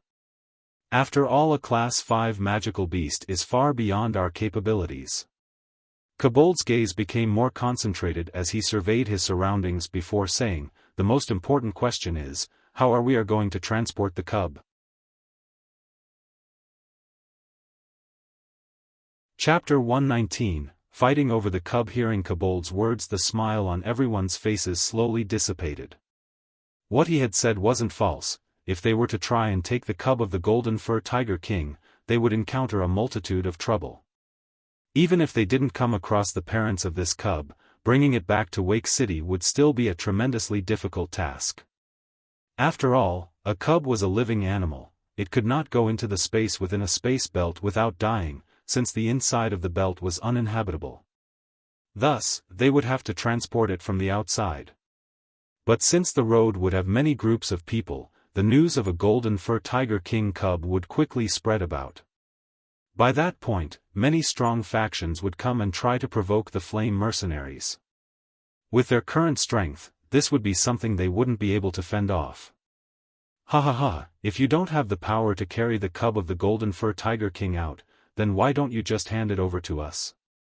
At that moment, a loud shout with unconcealed joy was heard. The dark figure of a person came into view, as well as a whole group of people accompanying him. They quickly surrounded the Flame Mercenaries. There were 20 people in total, with each of them wearing a steel helmet and metal armor. Many of the mercenaries were wearing broken armor, while some of them had blood dripping from them. Just one look at them was enough for people to tell that they had just been in a fight. Seeing such a large crowd of people come out of nowhere, everyone in the Flame Mercenaries suddenly grew unsightly expressions. But the moment they saw the little emblems on their chests, their faces immediately lost all color. Even Kendall was deathly pale as he spoke, "So it's the Zhou mercenaries." His voice trembled with each syllable. "Ha ha ha, you have quite the eyesight to recognize us. Hand over the tiger cub to us nice and easy, you already know the consequences if you don't." The leader spoke with a cold gaze directed at each person in front of him in disdain. However, as he looked at the still-eating tiger cub, an unconcealed happiness could be seen in his eyes. No one in the Flame Mercenaries said a thing as their faces continued to lose color rapidly. Jian Chen swept his eyes over each individual Zhou mercenary. With his power, he could already determine how strong each mercenary roughly was. In his eyes, aside from the two Saint Masters, everyone else was a great saint. Those two Saint Masters, however, were still higher than Captain Kendall, and was probably at least middle Saint Master level. Jian Chen slowly let loose a small breath of air as he looked around himself. With his strength, as long as there wasn't a great Saint Master, there wouldn't be a problem. Aoo. Aoo. By this point, the cub had already finished eating all of the magical beast meat given to it, and was now hungrily staring at the still grilling pieces over the bonfire. It began to cry out non-stop for the meat in hunger, completely unaware of the danger that was looming around it. Jian Chen slowly crouched down and took the cub into his chest. At the same time, each and every member of the Zhou mercenaries glared at Jian Chen with a cold look, emitting murderous intent. "Kid, hand over the cub to me now. Otherwise, you'll be dying here and now." The leader of the Zhou mercenaries shouted at Jian Chen. Hearing this, Jian Chen returned their stares back at them without a hint of anger in them. Instead, he began to smile and said, "Even if we hand over the cub to you, you won't let us go because you're afraid that we'll spread news of the cub, and bring about unavoidable trouble onto you. Moreover, the trouble stirred would be quite major." The leader sneered as he stared at Jian Chen. "You're quite intelligent, but there are times that the smarter a person is, the sooner they die. And so sometimes, a man doesn't want to be intelligent. Being stupid would allow them to live a little longer." As he spoke, a great amount of saint force was being concentrated within his right arm, quickly forming a long sword. The leader pointed the tip of the sword at Jian Chen and said coldly, "Kid, I'll give you one last chance. Hand over the cub obediently, otherwise, I swear I'll make you die a wretched death." The man growled as the other Zhou mercenaries began to take out their own saint weapons and surrounded Jian Chen to suppress him with their intimidation. At the same time, the Flame mercenaries had decided not to be outdone, and started to materialize their own saint weapons. They were extremely grave as they internally understood that even if they handed over the cub to the Zhou mercenaries, they would still be killed. If it was the other way around, they would have done the same thing, and not let the Zhou mercenaries go. So if they were to die, they wanted to take down a Zhou mercenary along with them. Even if they couldn't, the Zhou mercenaries definitely wouldn't escape from this without a few casualties. Seeing the reactions of everyone in the Flame mercenaries, the leader of the Zhou mercenaries sneered with disdain before looking back to Jian Chen and saying, "Kid, no more kidding around. If you hand over the cub to me, I'll spare your lives." Right now, the cub was in Jian Chen's arms. Seeing how Jian Chen had no intentions of letting it go, the man was afraid that if he were to act rashly, Jian Chen would kill the cub. Jian Chen evidently knew why the man was hesitating and couldn't help but laugh. His left hand held the howling cub while his right hand patted the shaggy fur on top of its head. "You wanted this cub so badly, so why aren't you coming to get it? Could it be you have the guts to say you want it, but not the guts to take it?" The cold stare intensified onto Jian Chen as the man's face froze impassively. In his heart he had felt a strange premonition. Jian Chen's reaction was completely abnormal, letting him feel a bit uneasy. "You! Bring me that cub!" The leader called out to a nearby mercenary. "Yes." The mercenary didn't hesitate at all as he walked toward Jian Chen carefully as if to test and see what Jian Chen would do. When the mercenary cautiously walked up to Jian Chen unexpectedly didn't show any signs of movement. Instead, he simply stood there with an unchanging smile. Despite this, the mercenary still didn't dare to let his guard down. He slowly reached his hand out to carefully grab at the cub in Jian Chen's hands. At the same time, every mercenary in the Zhou mercenaries clenched their saint weapons tightly. Even the leader was growing tenser by the second as he looked at Jian Chen. In a flash, the mercenary had succeeded in taking the club despite the struggle it had put up. From beginning to end, the mercenary had been extremely wary of any sudden attacks by Jian Chen. At that moment, Jian Chen's eyes grew cold as the light wind sword appeared in his right hand. Transforming into a silver ray of light, it flashed towards the mercenary's throat like silver lightning. Although the mercenary was attentively guarding against Jian Chen, the sword strike was far too fast for him to dodge. The moment the flash of silver lightning had passed, the man had only felt a small pain in his throat.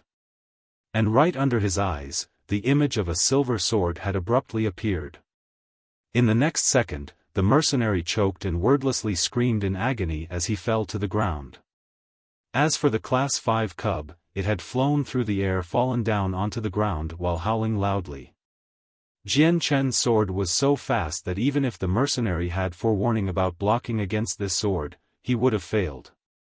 Jian Chen's sword was far too fast for the other man to dodge what was almost second nature for Jian Chen to aim for. The leader of the Zhou mercenaries looked a bit at loss as he watched Jian Chen pierce the throat of the mercenary with an incredulous look on his face. He was secretly astonished at how fast the sword was traveling. Even with his peak Saint Master strength, he had only seen the faint image of the sword, and was utterly incapable of seeing it clearly. In a short moment, the leader regained his thoughts as he squashed the astonishment within his heart. "Everyone, forward! Slaughter without mercy, but do not harm the cub," he commanded as he raised his sword with his armored hand. With an ear-piercing whistle, his weapon slashed downward at Jian Chen's head. Within the Zhou mercenaries, the only other Saint Master expert had pulled out his sword and mimicked the leader's action by trying to cut down Jian Chen. From his initial strike, the two Saint Masters had already realized that Jian Chen wouldn't be an easy opponent to fight against, so the two Zhou mercenaries of the Saint Master level silently agreed to kill Jian Chen first. On the other side, the Flame mercenaries began to fight with the other members of the Zhou mercenaries, embroiling the place into the flames of war. Although the Flame mercenaries didn't scatter apart, they gathered around in a circle and had the three saints like Xiao Dao protected within. In this type of battle, the saints like Xiao Dao would have no chance to battle, and would only die a vain death if they tried. The 5 great saints and the primary Saint Master Kendall formed the outside circle, and were prepared to fight any of the Zhou mercenaries to the death. However, because of the difference in strength between the two sides, the fight didn't last long. The Flame mercenaries were already at a clear disadvantage and were already being pressured by the Zhou mercenaries, to the point of being able to only defend. With his sword in hand, Jian Chen's imposing manner drastically changed. His demeanor was like a sharp sword that had just been unsheathed, giving the people around him the sensation of being shown off to. In an instant, the sword suddenly grew colder, and somehow seemed to become sharper. To the enemies of the same rank, it was almost as if the sword was robbing them of their courage.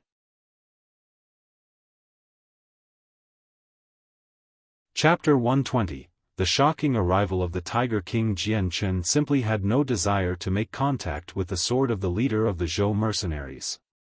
Narrowly dodging the giant sword of the leader, Jian Chen's sword disappeared into a blur of silver light once more as Jian Chen stabbed at the leader. Although Jian Chen's fighting ability was no weaker than a Saint Master, that was only because of his fighting strength. The Saint force within his body was still weaker than the one within a Saint Master by quite the amount. So if Jian Chen's light wind sword were to make contact with the leader of the Zhou mercenaries, then Jian Chen would be the one at a disadvantage here, making collisions between the two an unwise choice. Jian Chen's strongest advantage was his fast swordplay, which would allow him to beat anyone within his strength level before they could even react to it. Even for those who were a grade higher than him in strength, they would only be able to see the faint and blurry images of the sword. With his profound steps, Jian Chen would even be able to fight against anyone higher than himself provided they weren't a wind-attributed saint. Against a saint force that was stronger than his own, unless it was absolutely necessary, Jian Chen did not want to take any risks and end up facing against his weak point. Seeing Jian Chen use such an inconceivable speed to attack his throat, the leader's face became extremely serious as his saint force began to frantically circulate within his body. With his body in a peak state of fitness, the man's body turned around and then leapt to the side in order to narrowly dodge Jian Chen's otherwise fatal sword. Although Jian Chen had been fast in his movements, the peak Saint Master strength leader had only been forced to dodge to the side. Although, at the same time, looking at the shoulder plate of the man, Jian Chen could see the white scar traces from where the light wind sword had grazed by. With a turn of his wrist, the light wind sword had suddenly moved in a way that made it look like a tiny snake under the skillful hand of Jian Chen. As the sword swished through the air, it pursued the nearby figure of the man who had only just recently dodged the sword. The leader's face had never been so serious. Although he could feel that Jian Chen's strength was nowhere near his own, the speed of Jian Chen's sword was far beyond what he could do. He could only dodge the sword narrowly, and with the sword relentlessly pursuing his throat, if he were to make a small mistake, then the possibility that he would lose his life was very high. Without hesitation, the leader brought his giant sword up to block the sword aimed at his throat. The moment he had brought the sword up to his neck, the light wind sword had already brushed against it. Although the light wind sword had failed to pierce into the leader's body, the sword chi that was coiling around the blade had made the leader extremely terrified. Secretly thinking to himself, what a sharp sword chi. What type of method did this kid use to cultivate? Could it be that he used a battle skill? Just thinking about the term battle skill had inadvertently fired up the man's spirits, and he couldn't help but think to spare Jian Chen. He thought that he could wrest away the battle skill from Jian Chen. Since battle skills were indeed very precious within the Tian Yuan continent and that it helped one's cultivation improve by leaps and bounds. Even though he was one of the highest-ranked member of the Zhou mercenaries in Wake City, he didn't have a battle skill, and neither did the great Saint Masters in the group. As his mind wandered about this topic, a fierce crisis was about to overturn him. Seeing that the silver-white light was rapidly getting bigger within his eyesight, he realized that this next sword stroke was 2 or 3 times faster than the last 2 strikes. In an instant, the silver sword had evaded his own great sword and arrived at his throat. A small ray of light could be seen as the sharp point of the sword flashed from within the glare. The leader was terrified beyond belief. In the moment he had reacted, there was only a foot separating him and the sword chi-enveloped blade, but the sword had traveled this distance within a flash. Even though the leader had the strength of a peak Saint Master, there would be no time for him to dodge it. Just as the light wind sword was about to pierce into the leader's throat, an ear-piercing sound was heard as another sword came in from the side. Abruptly knocking against the light wind sword, it altered the trajectory of it so that it would go past the leader's neck without harm.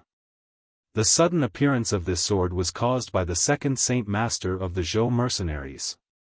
Even after knocking the light wind sword out of the way, that man didn't stop there. He immediately attacked Jian Chen fiercely while the leader cried out, "Casa, for you to not pay attention at a time like this, did you want to die, you bastard?" Although that man was yelling at him, the leader wasn't angry at all. Instead he felt his neck with his own hand as his face grew pale and his forehead started to drip with sweat. This was because when he felt his neck where his leather armor was, there was a gap revealing where the sword had gone through. If it were not for the intervention of another person, then having a simple cut on his leather armor would have been the least of his worries. At this moment, Jian Chen had already struck back at the second Saint Master. This man only had middle Saint Master strength and was weaker than the leader of the Zhou mercenaries by a small margin. In the few rounds Jian Chen had exchanged with the other Saint Master, he was slowly pushing back the other Saint Master. "Casa, why are you just standing there foolishly? Come quickly and help me, this kid's sword is far too fast for me to continue blocking any longer. God damn it, how is his speed this fast?" Looking at the still dazed leader, the mercenary that was fighting Jian Chen cursed out loud at him. Fighting Jian Chen was like fighting against the storming rain and winds itself, and with each series of sword strokes Jian Chen had swung, the more difficult it was getting to defend against. Even his leather armor was starting to have traces of Jian Chen's sword running across it despite the extraordinary resilience of the leather. He was afraid that very soon, his body wouldn't have an area without a wound running across it. Hearing his friend curse at him, the leader's eyes narrowed as the saint force within his saint weapon pulsated tremendously. Raising his arm, he immediately dashed forward to slash down on Jian Chen. As the sword dropped down, a small amount of sword chi flickered as it flew toward Jian Chen. Sparing a sideways glance at Casa, Jian Chen swayed slightly to the side and dodged the sword chi-filled blade. The sword continued onwards to smash into a large tree with a resounding boom, allowing everyone to hear and see a large gash being revealed on the trunk.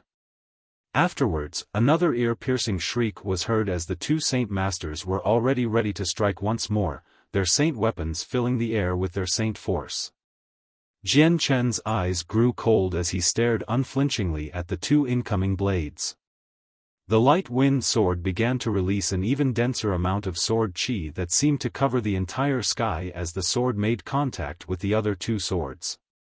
Ding ding ding, the metallic sounds of swords rang out in the forest as in that moment, Jian Chen had swung out 18 times with his sword, each one accurately hitting the other blades. Each one of the 18 strikes hit the great swords right on the blade fiercely, causing the blade to shake with a strong vibration with every hit. When the amount of strikes had hit 18, the amount of energy transmitted into the other swords was far too much for the Zhou mercenaries to handle. Immediately, both of the mercenaries' right arms went numb, especially the place between their thumb and forefinger. Feeling the extreme amount of numbness in their arms, the two mercenaries looked at each other in shock. At this moment, the two of them had secretly wanted to flee, although they knew that Jian Chen's strength wasn't on par with them. Jian Chen was showing off a fighting strength that was frightening the both of them. His strength was hard to defend against, and against his lightning-fast speed, they both had to push their concentration to the extreme or risk seeing each other at the Yellow River. If they were not careful, then their deaths here would be for certain. "Captain Casa, the cub is already in our possession." The two Saint Masters turned around to hear who had just spoken, only to see an armored mercenary with the struggling cub in his hands. Its claws waved about in midair as it howled unceasingly. While it was a cute sight, it was also quite a pathetic one. Seeing this, the two mercenaries had a joyous smile on their faces, but then at the same time, Jian Chen's light wind sword flashed toward the leader's throat once more.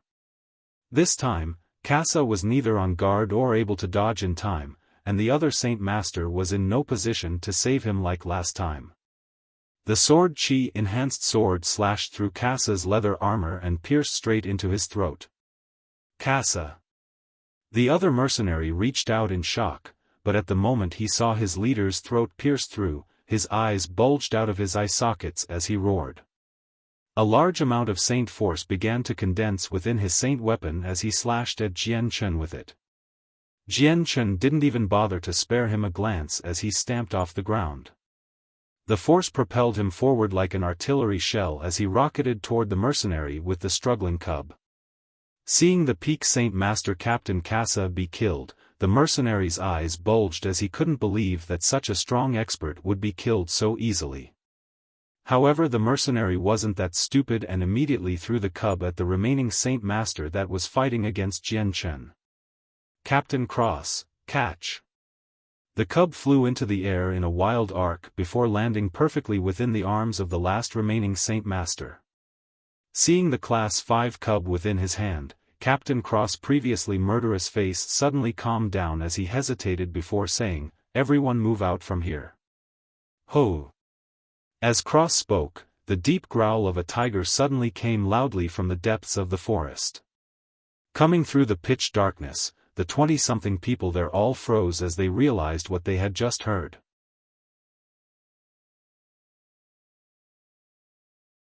Chapter 121, A frantic escape. As the roar was heard, the previously quiet magical beast mountain range became noisy once more. Practically every single magical beast was awoken and their sounds began to cry out in every direction.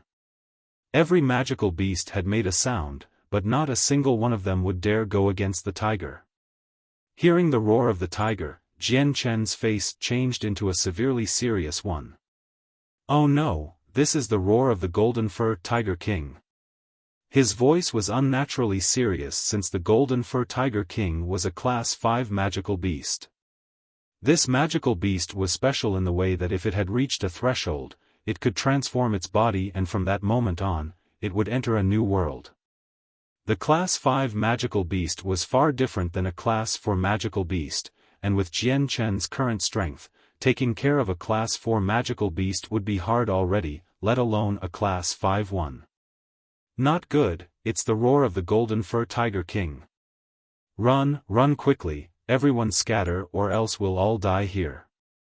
Captain Cross shouted as his voice trembled with fear. Even before he could finish his warning, he had immediately taken off into the forest with the cub of the Golden Fur Tiger King. Even the mercenaries who had been fighting the flame mercenaries immediately gave up the fight and immediately followed Cross into the forest. Suddenly, before Captain Cross could get too far into the forest, Jian Chen sped forward like a speed demon as his light wind sword flashed silver and aimed straight at the man's throat. Even at a dangerous time like this, Jian Chen had no plans of letting him go. Cross' face changed rapidly as he waved his own sword around. As his sword collided against Jian Chen's, Cross snarled, "Have you gone crazy? The Class 5 magical beast Golden Fur Tiger King is coming. If you continue to try to stop me, then you'll lose your chance to escape." Jian Chen was indifferent to Cross' words, almost as if he hadn't heard Cross speak at all. The light wind sword transformed into a ray of silver light as it traveled toward Cross once more. Cross raised his sword to defend himself against the lightning-like strikes. With no time to dodge, he was stabbed through the shoulder by Jian Chen, who at the same time grabbed at the cub with his left hand. Cross couldn't help but curse in pain as he continued to retreat with the cub in his hand still. "Everyone come together to block this kid. This cub is far too important for our Zhou mercenaries to lose." Hearing this, each Zhou mercenary began to hesitate, but no one dared to disobey Cross orders. 5 men charged at Jian Chen with their saint weapons in hand in an effort to stall him. Cross had then fled into the surrounding forests while the unwilling mercenaries had stayed behind at first before quickly following Cross into the forest. Because great saints weren't a threat to Jian Chen at all, he had quickly dropped down 5 of them. The group of mercenaries that had followed Cross were quickly dropping like flies. Ho! The previously faraway roar of the tiger was getting closer as the Golden Fur Tiger King was approaching at rapid speeds. Jian Chen's face grew even more anxious as he looked at Kendall and said, "The Golden Fur Tiger King is approaching this area quickly, it won't take too long before it gets here. Captain Kendall, it's not good to stay here, let's leave quickly." Kendall looked at the blood-soaked members of the Flame Mercenaries and the multiple wounds on them. It was a good thing the battle didn't go on for long, otherwise they would have suffered from casualties. Everyone hurry up and run away. Unable to dress up their bloody wounds, everyone quickly began to dash into the forest with great speed, but because of the various wounds they had, their movements weren't all that fast. Ho! Another roar of the tiger rang out, and this time it was extremely close by. In an instant, everyone could hear the tiger running towards them. The wind pressure it was generating was enough to flatten the tree leaves to the ground. Every single member of the Flame Mercenaries went pale in the face. As Kendall fled for his life, he looked behind him at Jian Chen and threw his space belt at him. "Jian Chen, you have the strongest strength amongst all of us, so your chance of escaping is the highest among us. I entrust my space belt to you, you have to make sure you take this out." Seeing Captain Kendall throw his space belt at him, Jian Chen wanted to refuse it, but then Kendall opened his mouth once more. "Jian Chen, don't refuse it. If by chance we don't make it out of these forests, then I beg of you to take care of our families. If I die here, then their lives would take a turn for the worse. My parents, my wife, and my child, they won't be able to live a good life in the future, so it all depends on you." Kendall pleaded with Jian Chen. Sending a complicated look at Kendall, Jian Chen nodded his head resolutely. Taking in the space belt, Jian Chen stared for a little longer and said, "Uncle Kendall, we'll definitely make it out of here, that Golden Fur Tiger King isn't looking for us. Ah, save me." A call for help suddenly came from behind. "Kobolds, that was kobolds. He fell in the swamps, quickly now, grab onto my hand kobolds," a voice called out. It was Xiao Dao who was extremely anxious. Hearing this, everyone stood still as Jian Chen looked behind him at Xiao Dao, only to see him on his belly with his hand outstretched into the swamps. In the swamp, Kobold's figure was already completely submerged. Jian Chen's face changed as he immediately followed what Xiao Dao was doing and plunged his hand into the swamp. However, like Xiao Dao, his hand had felt nothing. "Kobolds," Xiao Dao closed his eyes in pain and sorrow. "Ai." Jian Chen sighed before hitting Xiao Dao on the shoulder, "Go." And then began to run once more. The other members began to sigh in sorrow as they closed their eyes. After a brief moment of silence, they continued to run deeper into the forest. With every second lost was another second of running that was thrown away. Because it was almost nightfall, the magical Beast Mountain range was very dark, so the visibility was low. On the path, everyone had tripped more than once, but they each picked themselves up from the ground as quickly as they fell and continued to run. Some decided to run on top of the tree branches in order to avoid the swamps below. After a while, Jian Chen's foot suddenly stopped, halting his forward momentum. "Jian Chen, what are you doing slowing down? Hurry up and run," Kendall said anxiously. Jian Chen didn't speak and pointed ahead of them. Kendall looked to where Jian Chen's finger was pointing at, only to see the blurry figures of 10 mercenaries up ahead panting with exhaustion. "It's the Zhou mercenaries," Jian Chen said. Kendall's eyes flashed with a cold glare as he growled, "So it is, they're not running, so what are they doing standing there? They can't run, the road ahead of them is blocked off by a class 4 magical beast. Why is there a class 4 magical beast here? Come, let's take a detour around. Jian Chen jumped to a branch nearby. Ho! Another tiger roar came from behind, this time closer than ever. The roar was so loud, it shook the eardrums of the flame mercenaries, causing them to go deaf for a moment. After the roar, the gigantic figure came bursting in from behind and headed toward the Zhou mercenaries. Soon after the roar, the members of the Zhou mercenaries all fell to the ground, with a single member lifted into the air by the giant jaw of the tiger. Not good, the Golden Fur Tiger King is far too fast, in such a short time it overtook us in speed. Let's go quickly, otherwise there'll be no chance. Seeing the shadowy figure, Jian Chen cried out in shock at the appearance of it before immediately jumping without hesitation into the foliage nearby. Ahead, the Zhou mercenaries who were all alive and well 1 breath ago, had fallen to the claws of the Golden Fur Tiger King. All that was left was the mercenary who was holding the cub cross. The Golden Fur Tiger King was the real deal. Those who were only at the Great Saint level or under would not be able to withstand even a single hit from it. Cross' left hand held the cub as his right hand held a sword that was ready to pierce the cub's neck, causing a stalemate between the Golden Fur Tiger King and him. The Golden Fur Tiger King was 4 meters long, but because of the guise of the night, the entire body of the tiger couldn't be seen clearly. Ho! The Golden Fur Tiger King growled as its eyes became crimson. Staring at Cross with a furious glare, it didn't dare to act rashly with the cub in Cross' hands. As a Class 5 magical beast, it had enough knowledge to understand the situation. Get back, hurry up and retreat, otherwise we'll all die here. Cross cried out in terror as he stared at the Golden Fur Tiger King. His entire body was shaking and his forehead was dripping with sweat. Aoo! Aoo! The cub began to struggle within the hands of Cross. Even it had begun to feel a little afraid. Even though it was a Class 5 magical beast in potential, it was still young, and did not have much power at the moment. The Golden Fur Tiger King didn't give way, but then Cross bit his lip and pressed down with his sword, causing a few strands of golden fur to be cut away from the cub. Ho! The Golden Fur Tiger King hastily growled before slowly retreating backward a few steps. However, the crimson glare in its eyes had intensified. Behind Cross was yet another Class 4 tiger that stared him down like one would look at their prey.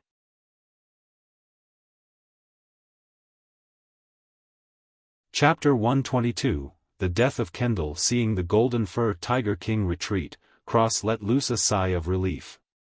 At this moment, his heart was pounding, and if anyone were to stand behind him, they would be able to clearly hear it. In this moment of desperation, Cross was nearly at the end of the road of life. However, he was rejoicing now because he had succeeded. Yet at the same time, it was far too early to rejoice, since while the Golden Fur Tiger King was temporarily held back due to the cub, the Class 4 tiger behind was not. There was no way for Cross to make the Class 4 tiger retreat, but he had to make sure he didn't do anything hasty, otherwise it would lead to an unwanted ending. Right now the Golden Fur Tiger King's eyes were crimson with fury, and the experienced Cross knew that the tiger was in a stage of extreme rage. It was only because of the fact that he had the cub that it was not acting out on impulse. That cub was Cross' protective charm, and if he were to lose control of it, Cross knew that what would come next would be the end of his life. Under the threat of death, Cross was strangely calm as he thought about what to do next. Despite being in a situation where death was all but guaranteed, he still did not give up his desire to live. As long as there was an opportunity, he wouldn't let it go. Although, with everything said, it was an extremely weak strand of an opportunity to live, and there he wasn't certain if he would be able to escape. Then, Cross' eyes landed on the nearby flame mercenaries. His heart thumped for a second before he immediately tossed the cub over to where they stood. Ho! Just as Cross made a move, the glaring Golden Fur Tiger King exploded into action. Immediately bursting over to where Cross stood, it swung both of its paws onto Cross' shoulders, inflicting deep wounds on his shoulders. The tiger released a sky-shattering roar, making Cross unable to breathe. Because of the Golden Fur Tiger King's action, Cross immediately paled as he started to mentally blank out. He had thrown the cub over to the flame mercenaries because he had thought that the Golden Fur Tiger King would change targets, but he hadn't thought that the tiger would move that fast. The moment he had thrown the cub, the tiger had appeared right in front of him. At that moment, Cross knew that his life was over. Aoo! Aoo! The cub began to cry out in fear after being thrown by Cross. The sense of weightlessness had terrified the cub, causing it to cry out even more than before. Seeing the cub rise into the air and then arc downward, the crimson eyes of the tiger grew alarmed as it began to panic. With a single roar, it leapt away from its position over Cross's body and chased after the mid-air cub. Feeling the heaviness in his shoulders being lifted, Cross was momentarily stunned. Seeing how the Golden Fur Tiger King had chased after the cub, he immediately awoke to his senses and had an ecstatic smile on his face. Despite the deep burning sensation he was feeling from his shoulders, his arms and legs fiercely pushed against the ground and he stood up. Limping into the forest, he then disappeared from sight. Seeing Cross flee into the bushes, the Class 4 tiger that had been blocking the route uneasily stamped both of its paws on the ground, and desperately wanted to chase after him. However, after seeing the explosion of anger from the Golden Fur Tiger King, it suppressed its impulse. Although they initially possessed some intelligence, Class 4 magical beasts were still too stupid. Their abilities to think through problems couldn't possibly compare to a mature human adult's. The Golden Fur Tiger King had only told it to block the group of people in its path, but it didn't tell the tiger to chase after anyone that tried to flee. Before any further commands came from the Golden Fur Tiger King, this muscle-brained Class 4 tiger could only stare helplessly as Cross escaped. Even if it wanted to chase after it, it didn't dare to. Just as Captain Kendall was about to disappear into the foliage, a black blur flew over and struck him in the chest before falling to the ground. In response, Captain Kendall instinctively reached out his hand to pick up what had hit him. The moment his hand brushed against the black object, he understood just what exactly it was, and grew pale in the face. Crap, this is the cub of the Golden Fur Tiger King. By this point in time, the cub of the Golden Fur Tiger King was no longer a valuable asset, but instead, a burning hot piece of iron. Whoever touched it would be burned. Just as Kendall had decided to throw the cub back, a terrifying roar was heard as a black figure instantly flew at him. The large, stinky mouth of the tiger then immediately bit down on Kendall's chest. There was simply no time for Kendall to react. The entire top half of his body was in the jaws of the Golden Fur Tiger King, and its extremely sharp fangs sank deep within Kendall's body. Blood began to spurt out of his wounds like a fountain, covering the entire top part of his body with a bloody red color. Ah! Kendall screamed in pain and desolation. The moment Kendall had been bitten by the tiger, his voice had already sounded weaker. Captain Kendall. Uncle Kendall. Seeing the top part of Kendall's body being bitten by the tiger, every single member of the Flame Mercenaries glared in hatred at the tiger as they cried out in heart-piercing tones. The heart-wrenching screams of all the Flame Mercenaries reached the ears of Jian Chen, who immediately withdrew from the foliage with a fearful face. Seeing Kendall pale with fright and blood loss from having the entire top part of his body bitten, Jian Chen let out a shout of alarm. The light wind sword instantly materialized in his right hand and exploded with a powerful, silver glow as sword chi coiled around the blade. Whoosh! The sword separated from Jian Chen's palm almost as if it had turned into an intelligent immortal sword and flew toward the Golden Fur Tiger King's head. The moment the sword brimming with sword chi hit the head of the tiger, it only penetrated a small layer of fur, practically doing no heavy amount of damage to it. Although Jian Chen's soul sword was stronger than his regular attacks by tenfold, the Golden Fur Tiger King was a Class 5 magical beast. Since Jian Chen was no more than a middle great saint, inflicting a serious injury was an inconceivable event. Ho! Feeling a small tinge of pain on his head, the tiger's eyes turned crimson as they looked at Jian Chen. With a mighty force, it tore Kendall's body in two. The top part of Kendall's body was immediately swallowed by the Golden Fur Tiger King as the lower half of his body immediately fell to the floor. Blood began to spill everywhere. Uncle Kendall. Seeing the lower half of Kendall's body fall to the ground, everyone in the group let out a horrified yell as their eyes teared up in anguish. Ho! The tiger snarled as it leapt toward where Jian Chen was. Using the profound steps, Jian Chen flew like a speed demon a few distances away in order to dodge the attack of the tiger. At the same time, the spinning light wind sword transformed into a silver streak of light that reorientated itself in midair, and shot toward the tiger's head once more. However, just as the light wind sword was about to pierce into the tiger's head, the Golden Fur Tiger King's tail disappeared in a blur and slapped against the light wind sword with a firm blow. Clang! The seemingly soft tail of the tiger was surprisingly strong as the light wind sword collided with the tail, creating a crisp sound. The sword was sent flying a few meters away as the incredibly strong sword chi around it disappeared, and the sword returned to its normal appearance once more. Jian Chen's figure shook slightly as his face began to pale. Slowly, a trickle of blood began to leak out from his mouth because of what happened to his saint weapon. His light wind sword symbolized his cultivation, and after using his spirit to control it, no matter how much damage was done to it in this state, Jian Chen would feel the direct consequence. While the tail of the tiger hadn't hit Jian Chen directly, the damage done to the light wind sword was clearly beyond what it could take, making Jian Chen take on the additional damage. The Golden Fur Tiger King disappeared along with its shadow as it flew toward Jian Chen at a speed that couldn't be seen by the naked eye.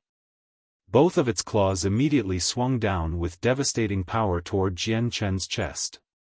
Jian Chen attempted to dodge, but was unfortunately slower than the Golden Fur Tiger King.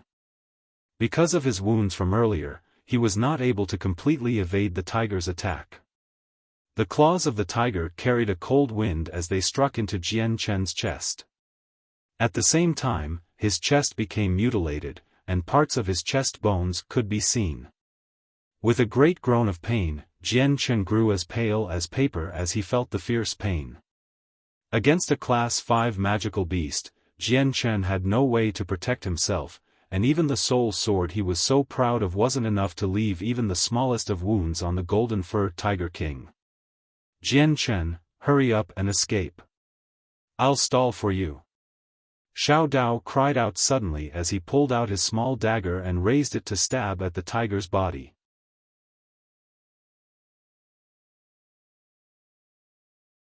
Chapter 123, The Destruction of the Flame Mercenaries. Jian Chen, hurry up and escape. I'll stall it for you. Xiao Dao cried out suddenly as he pulled out his small dagger and raised it to stab the body of the tiger. However, the Class 5 Golden Fur Tiger King was far too strong for Xiao Dao to inflict any injuries at all with his saint strength.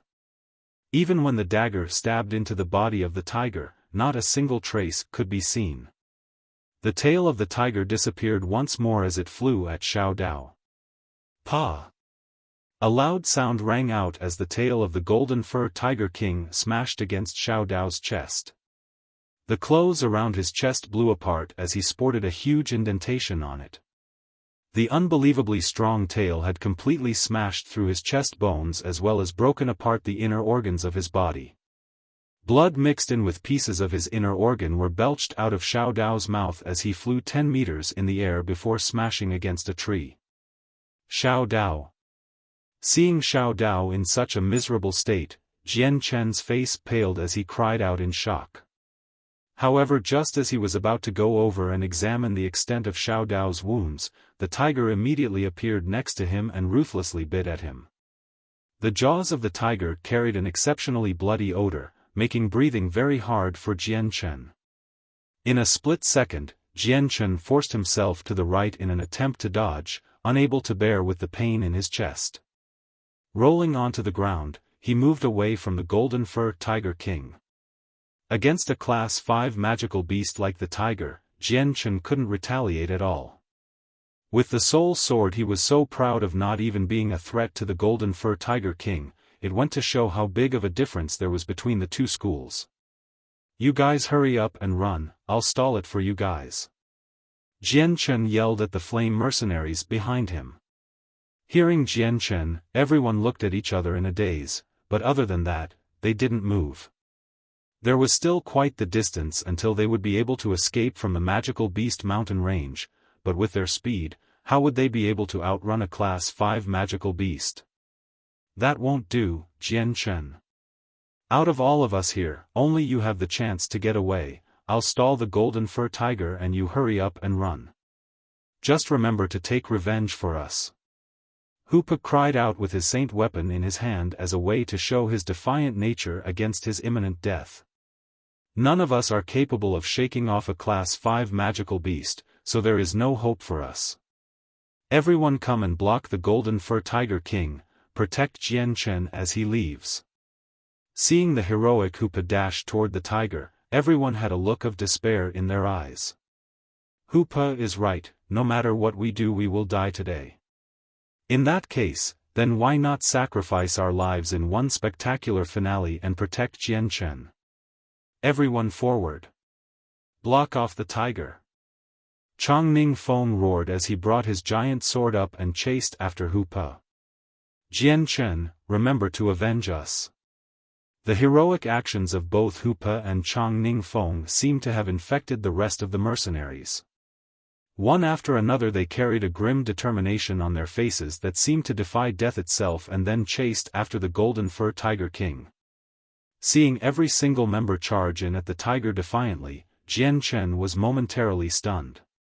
Immediately snapping to his senses afterward, he roared, "Out of the question, everyone run away. I'm still able to temporarily stall it a little longer." Jian Chen immediately connected with the light wind sword, causing a large amount of sword chi to once more levitate the sword. However, just one look at the sword everyone could tell that the amount of sword chi was weaker than before. Although everyone had seen the strange thing that was Jian Chen's sword, it was far too late to actually care about it at that point. "Jian Chen, hurry up and go, don't let us sacrifice ourselves in vain," Chongning Feng called out once more. The tiger's crimson eyes looked at the humans that were charging at it with disdain, however, it did not move a paw to do anything. Hoopa was the first to reach the body of the tiger. With an explosive yell, the saint force within his body entered his battle axe and immediately smashed itself against the tiger's body. However, as strong as Hoopa's blow on the Golden Fur Tiger King's body, it had only managed to cut away a few strands of the fur. With him only being a great saint, there was a very low chance of being able to do a lot of damage to the Class 5 magical beast.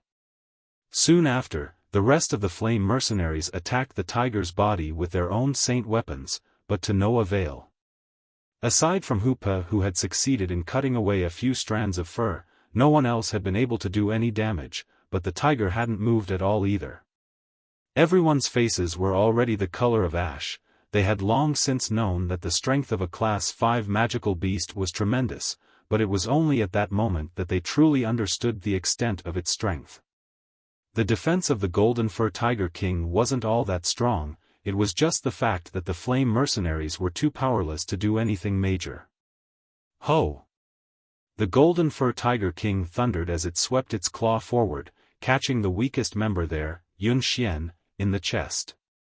His heart was immediately ripped into many pieces before the tiger disappeared once more before arriving at where Zhou Dekai stood. Pa! Another crisp sound rang through the area as Zhou Dekai's body was sent flying far into the air by the tiger's tail. Like Xiao Dao, his chest had completely caved in as his inner organs were smashed as well. "Brother!" Zhou Shaokai cried out in grief before turning back to the tiger in anger. With a snarl, he lifted his giant broadsword up in an attempt to cut into the beast. However, to the tiger, Zhou Shaokai's attack was like a scratch to relieve an itch and would not harm it at all. Against the flame mercenaries, the Golden Fur Tiger King was only using the most basics of attacks and bites.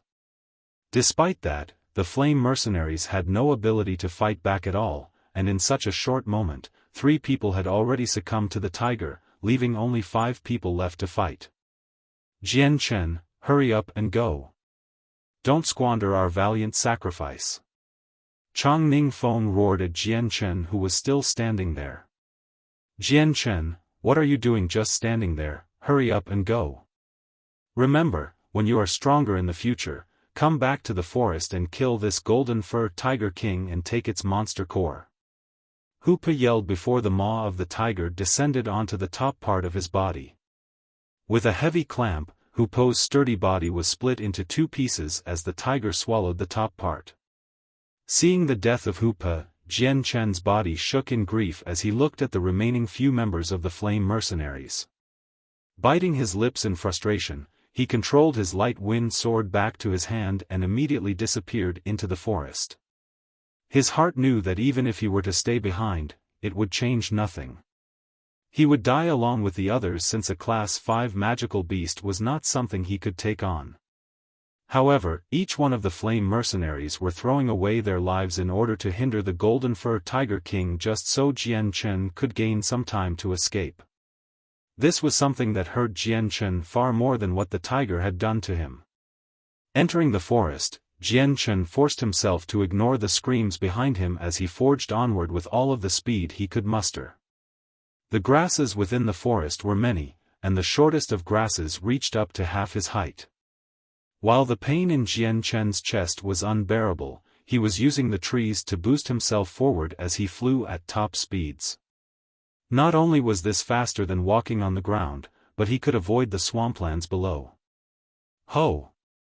No longer than 10 breaths after Jian Chen had escaped into the forest, the loud roar of a tiger could be heard. It had appeared that the tiger was getting closer to Jian Chen. Jian Chen's face grew unsightly knowing that the golden fur tiger king must have already disposed of the flame mercenaries and was resiliently pursuing after Jian Chen. The golden fur tiger king was extremely fast. Even before Jian Chen could finish his thoughts, he could already faintly hear the tiger run through the forests, bringing a strong gale that flattened the nearby grass. Jian Chen's face grew solemn as he thought, against a Class 5 magical beast, other than running away, there was no other way to win. And right now, with the frightening speed of the golden fur tiger king, even if he wanted to flee, he didn't have the power to. After all, speed was the specialty of a tiger type of magical beast, and even more so for a Class 5 magical beast. His saint force coiled around his body even faster, increasing Jian Chen's speed by triple the amount. Right now, he was going all out, he was going the fastest speed he could muster. At the same time, he was desperately trying to think of a countermeasure, but even after a long time, Jian Chen couldn't think of any way. Unless he were to come across someone who was at least at the Earth Saint Master level or another beast that could compete against the Golden Fur Tiger King, he would have no chance to escape. With the speed of the Golden Fur Tiger King, it wouldn't be long before it would overtake him. However, the chances of meeting a Earth Saint Master or another magical beast on the same level as the Golden Fur Tiger King outside of the Magical Beast Mountain range were slim to none. Ho! Another roar of the Golden Fur Tiger King came from behind. This time, when Jian Chen took a look behind him, he could see the large body of the tiger come within 20 meters of him. Jian Chen's face grew even more unsightly. Death, he did not fear. He had already died once, so dying again was not all that bad. Although, in this world, he still had people he was worried about, and so he did not want to die in a way like this just yet. Suddenly, the tiger transformed into a blur as it leapt towards Jian Chen.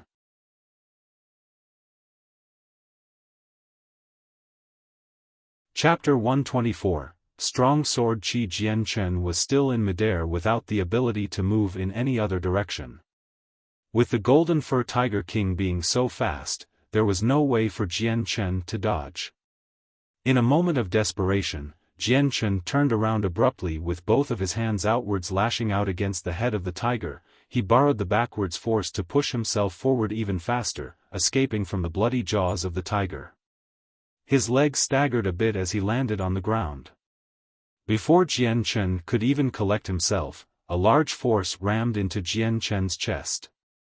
Not being able to even see what happened, Jian Chen flew backwards like a bullet as he was launched into the air once more. The clothes he had been wearing had already been ripped apart as his chest became one big indentation, making it seem as if his front was practically his back. Immediately, another strong amount of force circulated through his body, smashing against his inner organs in an instant. Jian Chen flew 30 meters forward before finally smashing against a tree trunk and falling to the ground. His head knocked against a tree branch firmly as he fell to the ground unconscious. The Golden Fur Tiger King had no intentions of letting Jian Chen go. Stamping toward Jian Chen, it opened its jaws wide in preparation to eat him. Just as the tiger was on the verge of biting Jian Chen, wildly flickering, weak glows of azure and violet rose from Jian Chen. Although the glows were quite faint, they were extremely eye-catching at this time of night.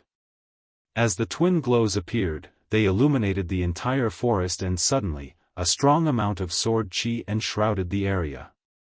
But just as fast as it came, the sword qi quickly disappeared. A.O. At the same time, a desolate scream emerged from the mouth of the Golden Fur Tiger King as a rarely seen trace of fear appeared in its eyes. It was like the tiger had just been shocked, and it quickly retreated 10 meters back. Its bewildered tiger eyes stared at the unconscious Jian Chen. The previously crimson eyes became clear once more as its body began to tremble and shake. Suddenly, blood began to spill out from the body of the Golden Fur Tiger King in a continuous flow. Its previously entirely golden fur was now stained a bloody red, its body covered with countless wounds. While the wounds were minute in size, they were deep and intersected with one another in countless ways. Even the tiger's head was not spared. The sight of it was rather pitiful. The Golden Fur Tiger King at that moment didn't retain any of its majestic aura. Instead, it looked like it had just come out of a desperate battle with countless deep wounds. The giant body of the tiger shook slightly as its eyes stared fearfully at the still unconscious Jian Chen.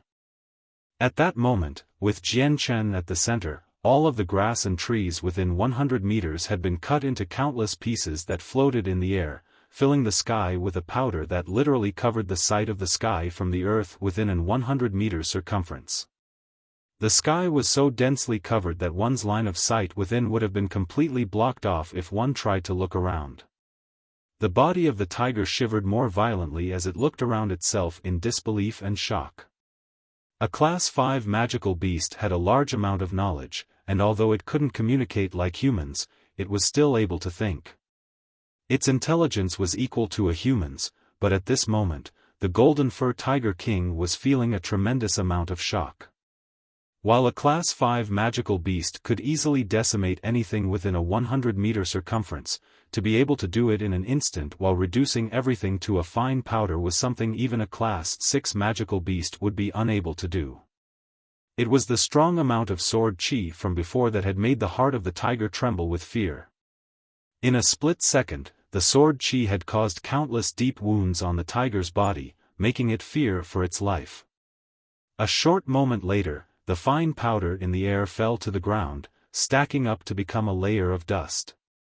Within the 100-meter circumference, there wasn't a single trace of any living organism but Jian Chen. Aside from the dust, there was nothing else in sight. Even the large tree that Jian Chen was slumped against had disappeared.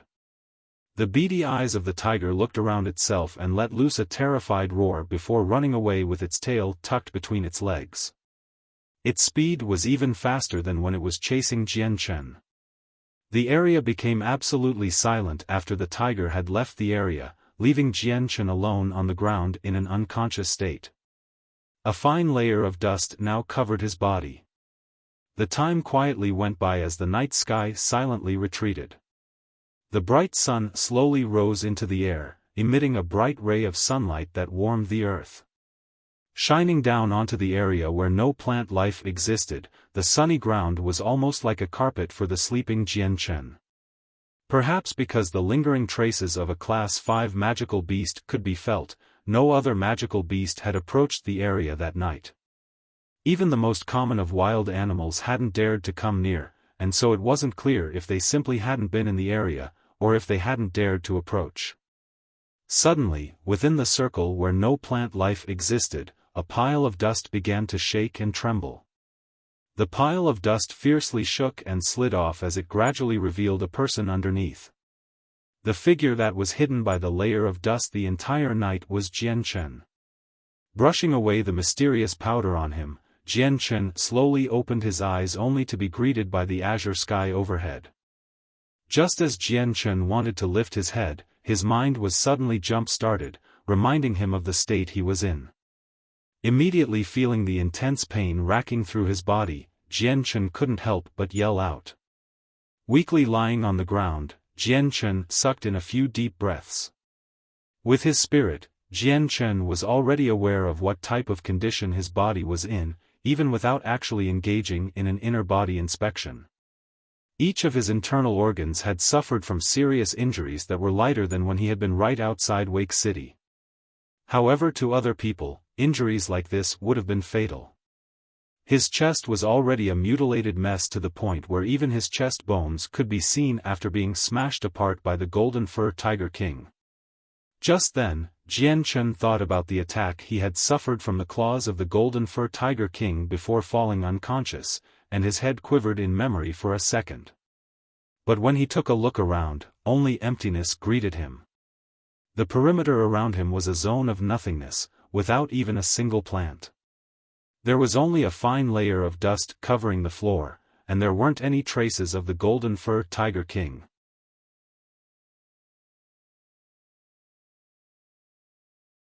Chapter 125, Hey, listen. Seeing the area around him, Jian Chen was in shock as he continued to look around vacantly.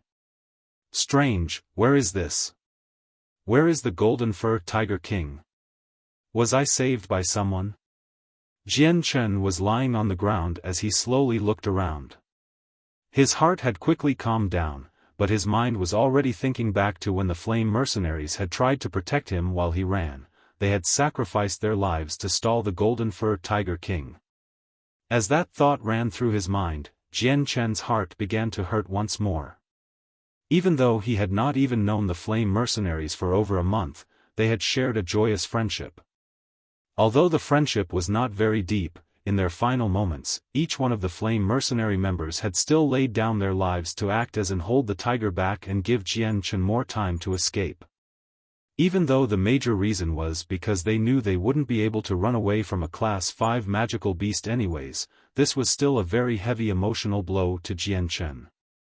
Uncle Kendall, Deer, Kobolds, Chongning Feng, Hupa, Zhou Dekai, Zhou Shaokai, Xiao Dao and Yun Xian, don't worry.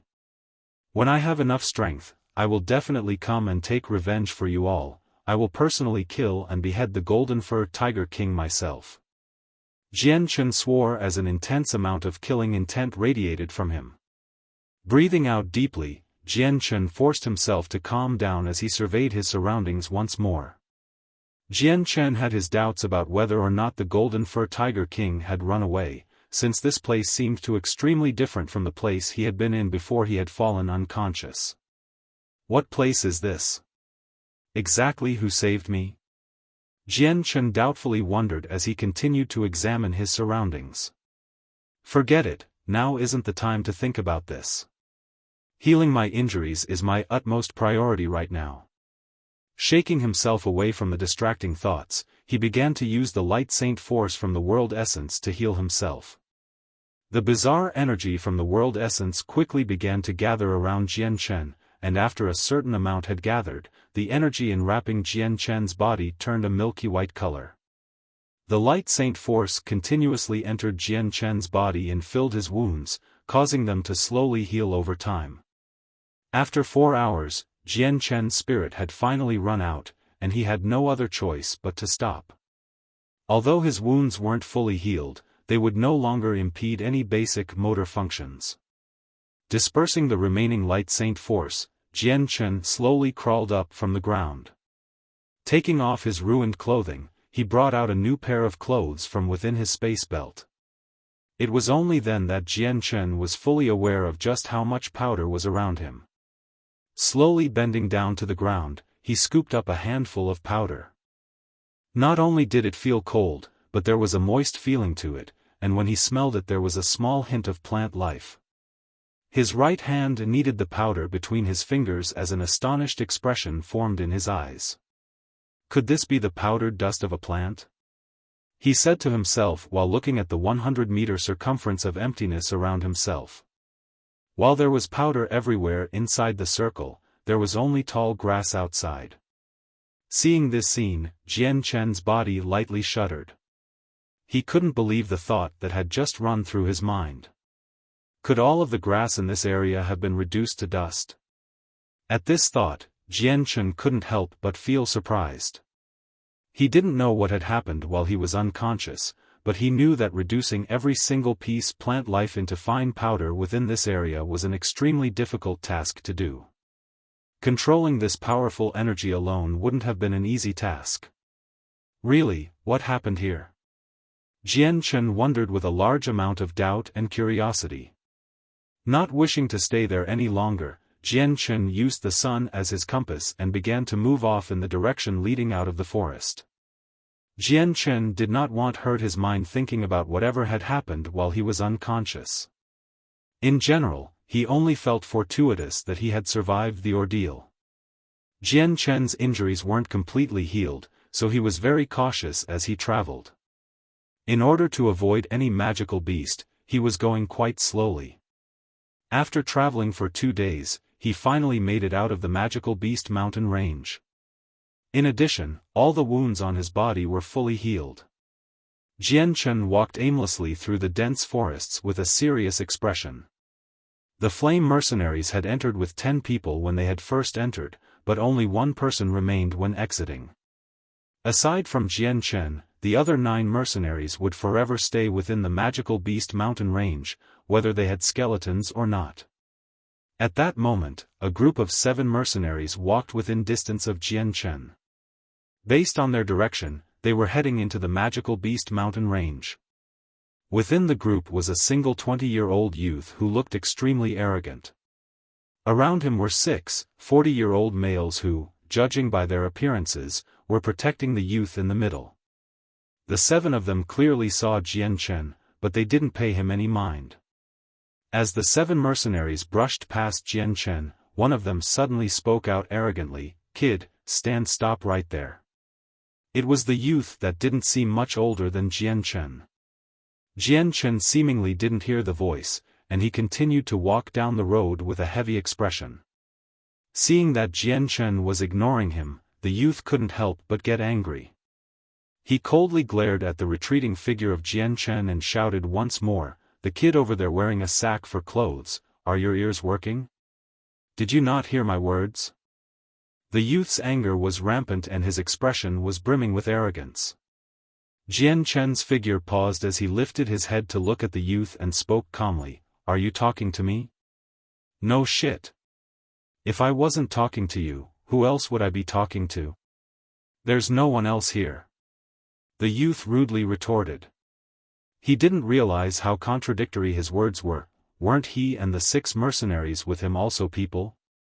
Hearing the words of the youth, the other 6 mercenaries' muscles all twitched. They had wanted to laugh, but none of them dared to. Jian Chen raised an eyebrow and spoke in a low voice, "If you have anything to say, hurry up and say it." Having just experienced the unfortunate accident regarding the flame mercenaries, Jian Chen wasn't in a good mood, and even his speaking pattern had changed quite a bit. The youth's eyes flashed with indignation. Seeing Jian Chen speak to him so impolitely made him extremely angry. "Kid, let me ask you, did you or did you not come from the magical beast mountain range?" The pitch in the youth's voice had already gone up a few notches as he stared at Jian Chen in an unfriendly way. Jian Chen's eyes flashed coldly as he growled, "So what if I did?" The youth revealed a wicked smile, "That's perfect. I need to go there to cultivate, so you will lead the way for your lord. And if I'm happy with you, you'll earn a reward."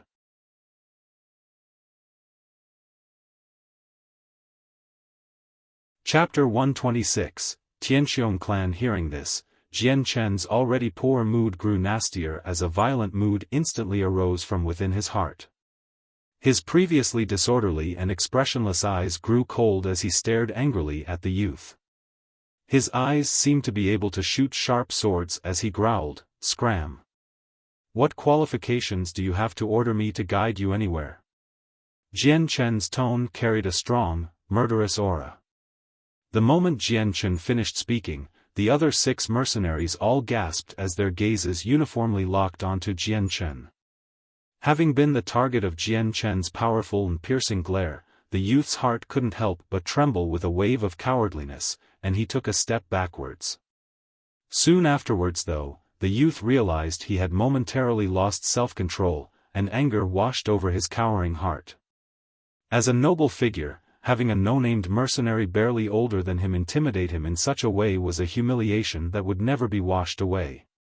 Glaring angrily at Jian Chen, the youth stepped forward and pointed at Jian Chen, yelling, "Smelly brat, what did you say to me? Why don't you try saying it one more time?" Jian Chen's frosty glare swept over to the 6 mercenaries surrounding the youth. At a single glance, it was obvious what their strength levels were. One of them was a peak Saint Master, 2 were low Saint Masters, and the other 3 were peak Great Saints. Compared to the Flame mercenaries, the difference in strength was huge. "Take a hike." Jian Chen growled harshly. Even though he had already figured out from the amount of bodyguards around the youth that he was the son of an influential family, Jian Chen was by himself at the moment, and he wasn't afraid of any type of power. To him, this youth was only another inconvenience. Although he wasn't very comfortable with this annoyance, there was no way Jian Chen was about to apologize to this person. The youth looked at Jian Chen with a dark expression as he commanded the 6 mercenaries, "Capture him for me." "Yes, young master." One man answered as he moved toward Jian Chen like an arrow with his arms outstretched. This mercenary had a peak Great Saint level of strength after 30 years of cultivation. To that mercenary, Jian Chen was only a youngster whose strength couldn't be that great. If Jian Chen were a peak saint, he'd already be labeled as a genius. But with the mercenary being a peak Great Saint, catching Jian Chen wouldn't be any trouble at all. Jian Chen's eyes flashed coldly as he effortlessly dodged the other mercenary's hand. "You aren't strong enough to touch me." Normally, Jian Chen wouldn't speak with such disdain and harshness, but Jian Chen had been severely affected by the bitter end of the Flame mercenaries. Thus, he was no longer feeling as well-mannered as before. This youth's arrogant attitude made Jian Chen's already bad mood reach an exploding point. Deep in his heart, there was already a strong urge to kill. Hearing these humiliating words from Jian Chen, this middle-aged man's face became unsightly. With his peak Great Saint strength, he would undoubtedly beat this 20-year-old kid easily. After being ruthlessly humiliated by this kid, he had lost face in front of all of his companions, as well as the rich kid who could affect his future prospects. If he didn't teach this brat a good lesson, he wouldn't dare to ever lift his head among his peers again. The man decided to not hold back any longer. He materialized his sword in his hand and fed his inner saint force to it, causing it to shine brightly. "Arrogant child, why don't you find out for yourself if I'm qualified or not to go up against you?" The man bellowed as he swung his sword at Jian Chen's shoulder with a cold snort. Jian Chen instantly materialized his light wind sword and stabbed it forward. A shining, silver ray of light followed the blade as it moved. Piasich. Before the middle-aged man's sword could reach Jian Chen, the light wind sword had already stabbed into the man's throat. The man's entire body suddenly went rigid as his eyes slowly looked at the area where Jian Chen had stabbed him with the slender sword. With one final look of disbelief, the man's eyes slowly lost their luster and clouded over as he toppled down to the ground with a grieved face. Seeing their middle-aged companion be killed by Jian Chen, the other 5 mercenaries protecting the youth were amazed. Their eyebrows raised upward momentarily before they materialized their saint weapons, seemingly watching Jian Chen warily as a great threat. The youth couldn't believe his eyes as he looked at the fallen man next to Jian Chen. Pointing his finger, he tried to show his strength even though he was inwardly frightened by saying, Why you dare kill my guard? Don't you know who I am? Are you tired of living? Although the youth and Jian Chen weren't all that different in age, the youth had grown up sheltered, and so he didn't have any experiences, nor had he lived through any hardships. So the moment he saw blood being spilled on the ground, his cowardice immediately showed itself. Although he had used his clan's power to bully many people, those people were weaklings that didn't dare to rebel against him. Thus, his life had always progressed smoothly, and he had always looked down on others. However, he had never seen a person like Jian Chen, who was so blunt and killed people as if it was an everyday occurrence. The youth that had never seen such a scene was absolutely intimidated by Jian Chen's methods. Suddenly, another sturdy mercenary walked forward and politely gestured at him, Dear Junior, we are members of the Tianqiong clan, and this is the young master. The matters that just happened were our fault, so I would like to apologize to you here. I hope that you can just look past this issue. This mercenary that spoke was neither servile nor overbearing. Jian Chen's icy cold eyes stared at the group in front of him as his entire body radiated killing intent. Walking closer to them, he frigidly said, Then come. If you guys can escape from my hand today, you will naturally be spared.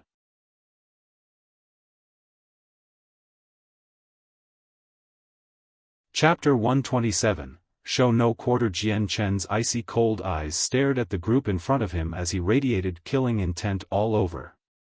Stepping closer to them, he spoke out, Then fight, whoever can escape from my hand today will be spared. The 5 mercenaries' faces all hardened as the previous one that spoke continued to say, Dear friend, you really don't know what's good for oneself. If it were not for the fact that our goal is to help escort the young master to the magical beast mountain range to cultivate and that the clan leader told us not to make trouble on the way, then this would have been a difficult matter to resolve. Not only that, but do you really think that you can kill all of us? Our Tianqiong clan may not be the strongest, but we aren't an easy target to bully either. What the middle-aged mercenary had said made the youth believe in the strength of his clan and strengthened his confidence. That's right, our Tianqiong clan isn't that easy to bully. Within Wake City, there are no other clans that aren't afraid of our Tianqiong clan.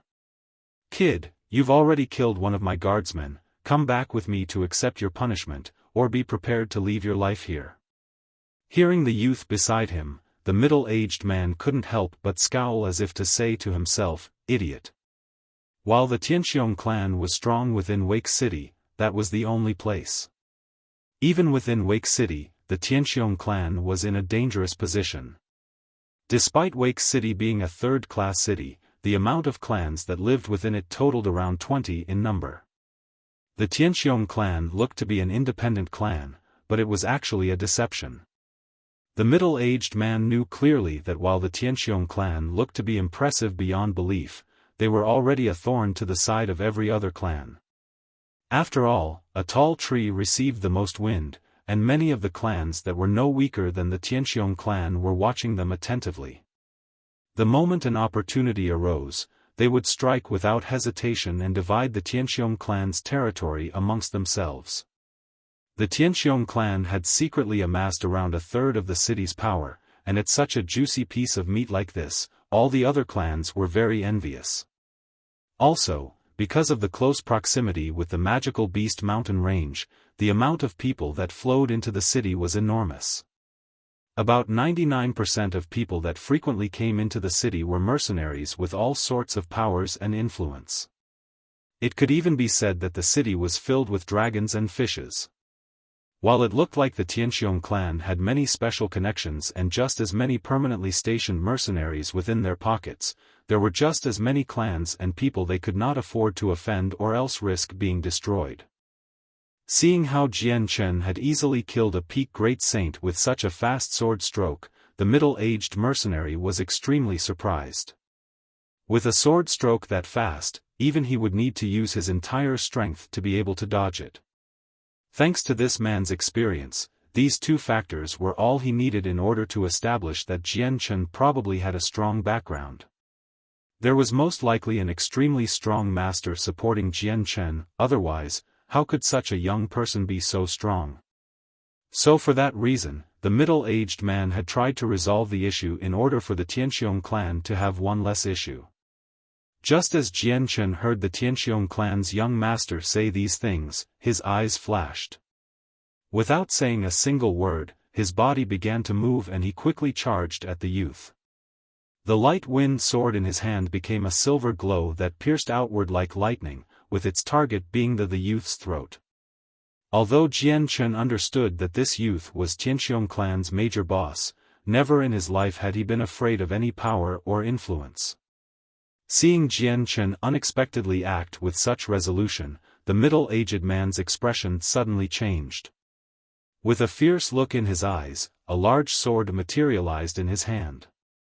The man tightly gripped the sword hilt and waved it sharply. The long sword shrieked as it sliced through the air and was thrust toward Jian Chen's light wind sword.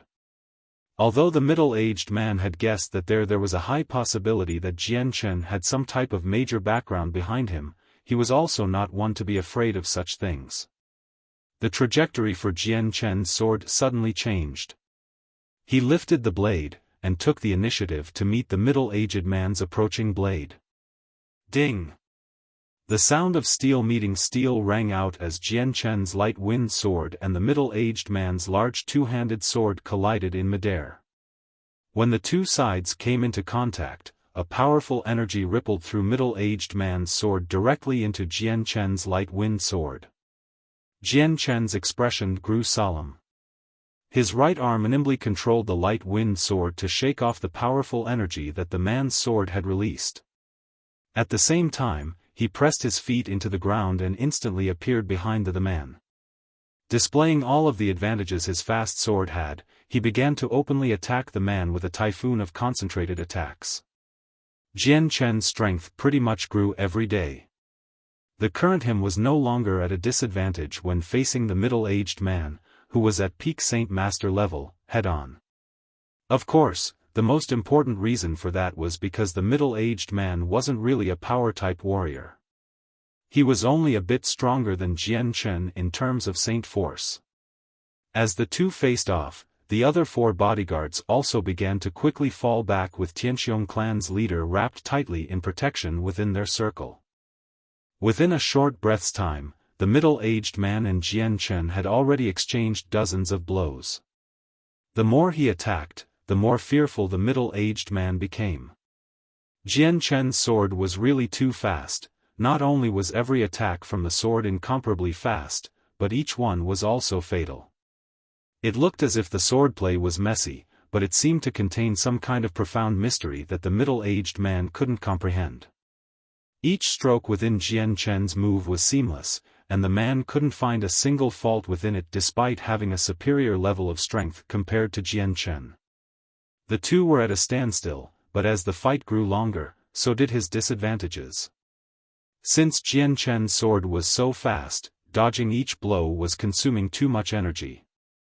Although it wasn't too much of a problem right now, but if time went on any longer, he would suffer a defeat sooner or later, and since Jian Chen's sword was like lightning, the margin of time he had to defend himself was slowly shrinking along with his ability to retaliate.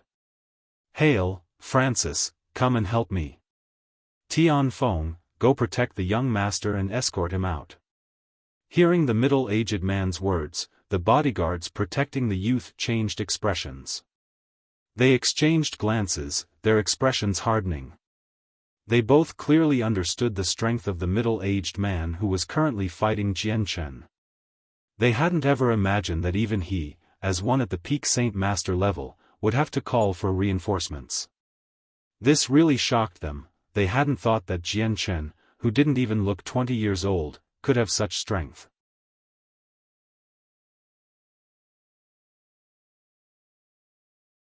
Chapter 128, Forest Fight. The four bodyguards immediately split up, and two people began to charge at Jian Chen with their saint weapons raised.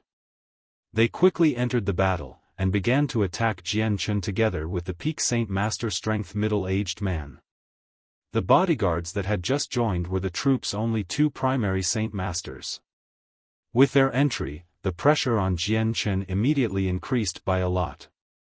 However, with just his profound steps and his fast sword, he was still evenly matched with the three Saint Masters, and showed no signs of being at a disadvantage. The youth also felt a trace of fear. Under the protection of the other two peak Great Saint bodyguards, he quickly left the area. His figure soon disappeared without a trace. Although Jian Chen sensed the youth's departure, he didn't try to chase after him.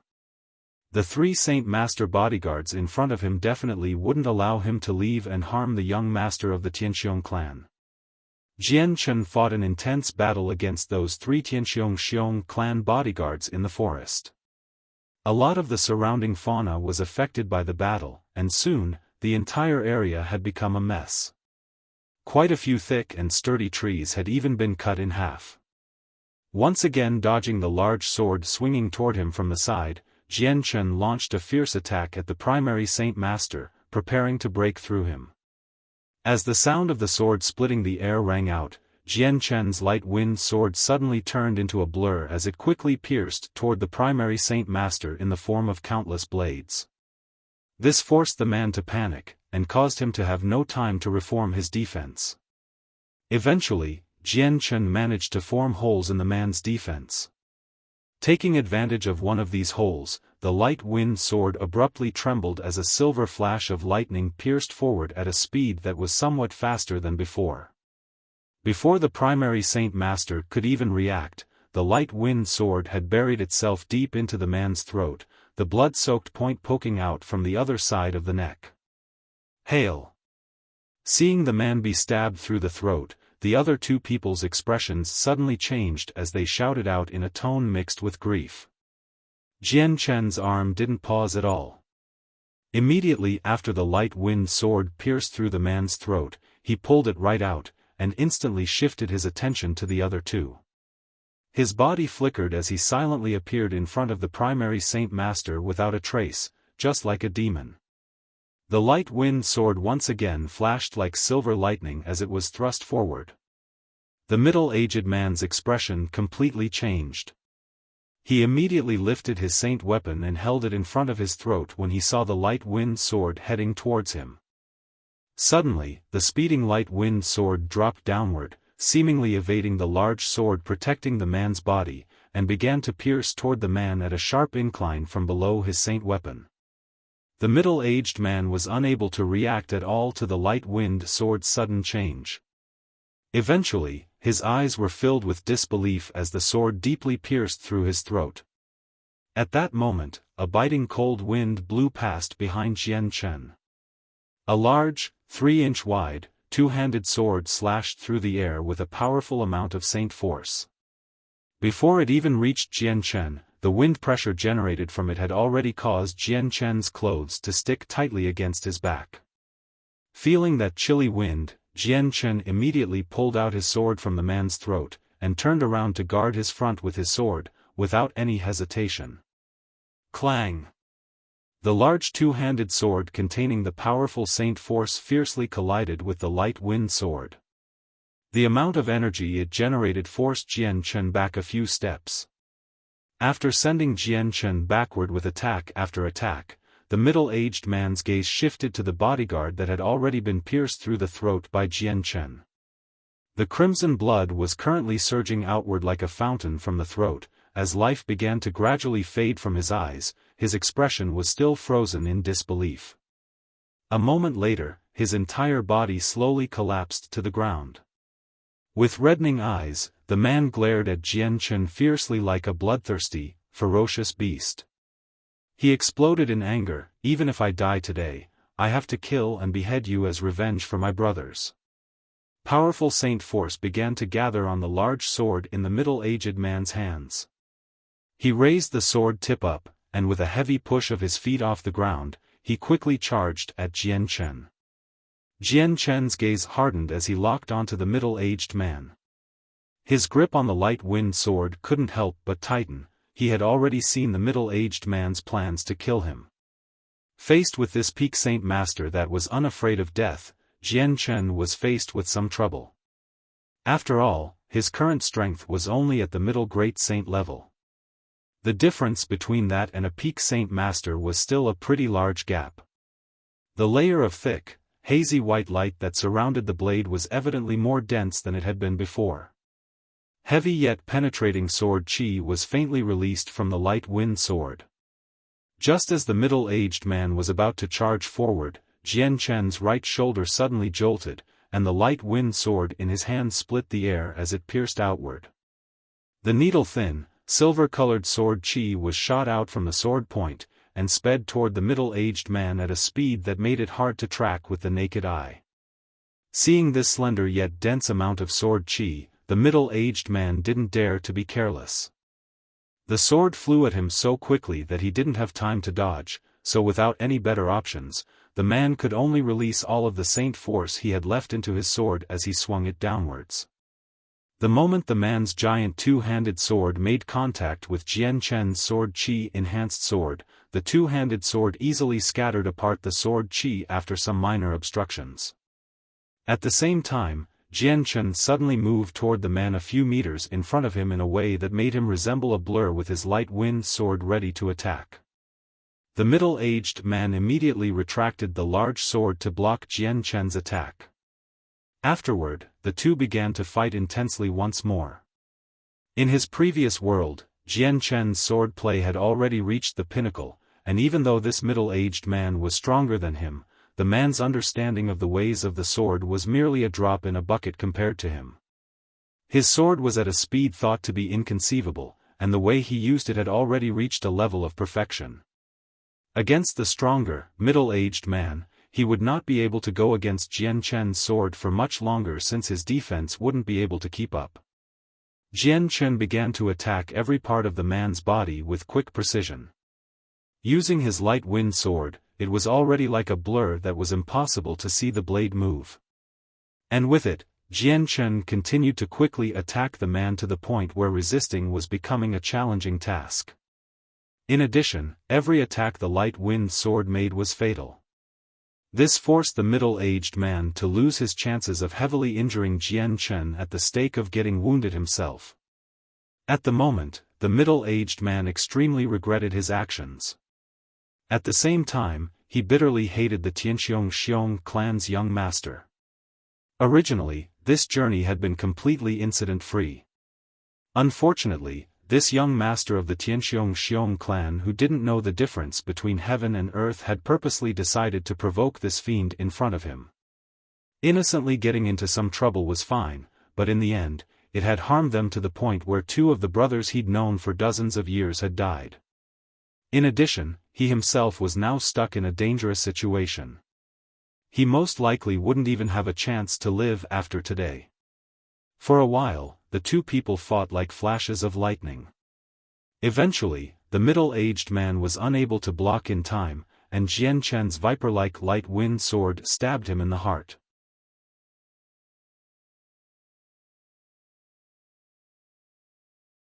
Chapter 129. Trouble at the door. Looking at the sword piercing towards his heart with sluggish eyes, the middle-aged man couldn't believe what he was seeing.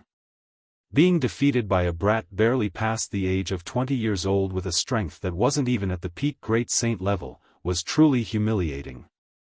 Because of the arrogant talk of the Tianxiong clan's young master, his 50 years of cultivation had been laid to waste by a 20-year-old youth. Out in the middle of nowhere, his life was destroyed in a single moment.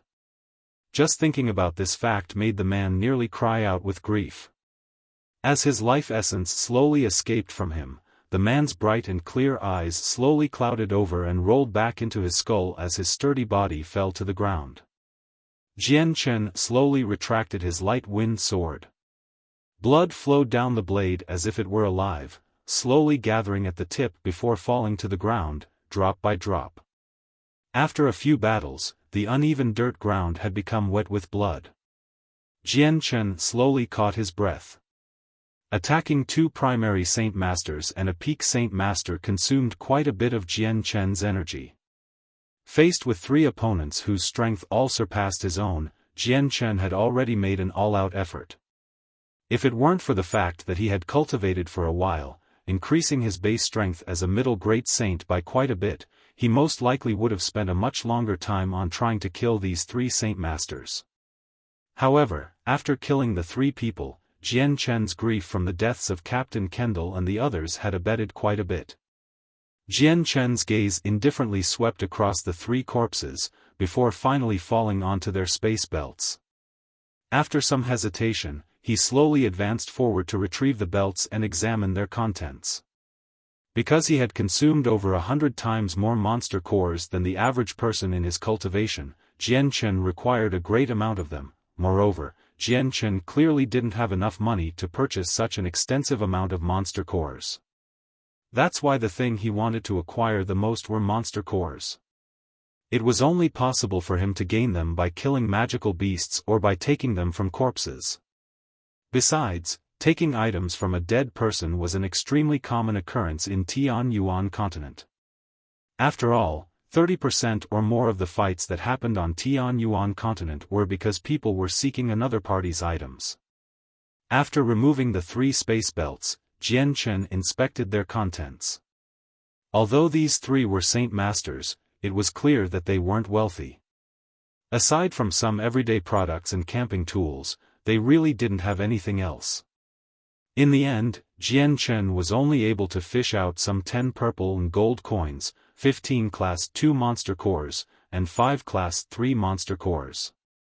Without any hesitation, Jian Chen stored the monster cores into his own space belt. His gaze shifted back to the 10 purple and gold coins and he hesitated for a bit before finally taking those as well. Although it wasn't a large amount of money, to commoners it was still quite a bit of wealth. Just throwing it out here was a waste, and rather a pity. After storing everything, Jian Chen tossed the 3 space belts to one side. Without bothering to clean up the corpses, he directly left the area. By the time he had returned to Wake City, the sky had already darkened. After eating some food at the hotel, Jian Chen requested a room and went to sleep. Because Jian Chen had only requested a normal room, its layout was extremely simple. It had a single wooden table, a few chairs, and a bed. Aside from these, there was nothing else present. However, the place was extremely neat and tidy, one could even say it was completely spotless. That night, the shining full moon suspended high up in the sky emitted bright rays of silver moonlight, filling the entire pitch-black sky with a faint silver color. Even the scattered, thin clouds could be seen clearly. Jian Chen moved his chair to the window side and sat there with his head raised. He looked up at that round moon emitting a bright glow while deep in thought. Perhaps it was more appropriate to say that he was in a sluggish daze. Jian Chen was constantly recalling the past 2 days in his mind. The Flame Mercenary Group had been hunted down by the Class 5 magical beast Golden Fur Tiger King, and eventually, the members had sacrificed their lives to hold the beast back, shielding Jian Chen so that he could flee. Although 2 days had already passed, and the grief from the deaths of the Flame Mercenaries had faded quite a bit, Jian Chen was still unable to forget the scene. That scenario had been branded deeply into the depths of his soul, and he would most likely never forget it for the rest of his life. It could be said that he and the Flame Mercenaries were strangers that had come together by chance. Although during the past few days, everyone's relationships had grown quite close, they had chosen to die for the sake of covering for Jian Chen and letting him flee. Although there were also some selfish motives for this, they all understood that faced by the pursuit of the Golden Fur Tiger King, they had absolutely no way of running away. Despite knowing this, their actions had still impacted Jian Chen's heart by quite a lot. Captain Kendall, what is your greatest wish? My greatest wish is to make the Flame Mercenary Group become the #1 mercenary group in the continent. A scene appeared in Jian Chen's mind as he sat next to the window. His originally lifeless eyes gradually recovered their vigor, tightly clenching his fists as he murmured, "Captain Kendall, you were the strongest one in the Flame Mercenary Group. I had never imagined that back then, you'd be the first to depart. During these past few days, you were always the one that had cared for me the most. Now that you're gone, your life's greatest wish can no longer become true. In that case, let me make your wish come true in your stead." I, Jian Chen, swear that I will spend my life trying my utmost to make the Flame Mercenary Group the #1 mercenary group in the Tianyuan continent. Jian Chen said resolutely. Jian Chen untied the space belt that Captain Kendall had given him. He stared at the belt in his hand in a trance as the memories of the words that Kendall had imparted to him when handing him this belt replayed in his mind. Jian Chen, don't refuse. If we can't leave this forest alive, then our families will all be under your care. If we all die here, then their lives will become incomparably painful. Whether or not my parents, my wife, and even my one child will be able to live through the days after my death will all depend on you. Jian Chen let out a long breath. He suddenly felt extremely guilty. Captain Kendall had given this space belt to him before his death, entrusting Jian Chen with his family's well-being. However, even now, Jian Chen still didn't know what the names of those in Captain Kendall's family were, or even where they lived. How was he supposed to act? Just then, Jian Chen's heart suddenly became filled with worry. If Captain Kendall had entrusted Jian Chen to take care of his family, Jian Chen guessed that Captain Kendall's family was definitely extremely impoverished. After losing Captain Kendall, their pillar of support, how could his family possibly live the rest of their lives happily? When thinking of how incomparably difficult Kendall's family's lives would be from now, Jian Chen's heart fell into panic. He wanted to find Kendall's family as soon as possible, and give them whatever Captain Kendall had entrusted Jian Chen with in order to bless them with happy lives. Jian Chen sat by the window for the latter half of the night, before eventually returning to his bed to cultivate. Right now, Jian Chen needed to grow stronger, and even stronger. The night was calm, and it quickly passed by without incident. The next morning, Jian Chen, who had been submerged in cultivation, suddenly opened his eyes. He didn't know why, but he suddenly felt a bad premonition in his heart. Jian Chen got out of bed and walked up to the window to look outside. After a single glance, Jian Chen's expression abruptly darkened. The outside of the hotel had been surrounded by hundreds of people wearing white robes. Every single one of them were identically dressed. From this, it could be seen that they represented a single power. Jian Chen unexpectedly discovered that in the middle of the group of people was the young master of the Tianxiong clan that had escaped from him yesterday.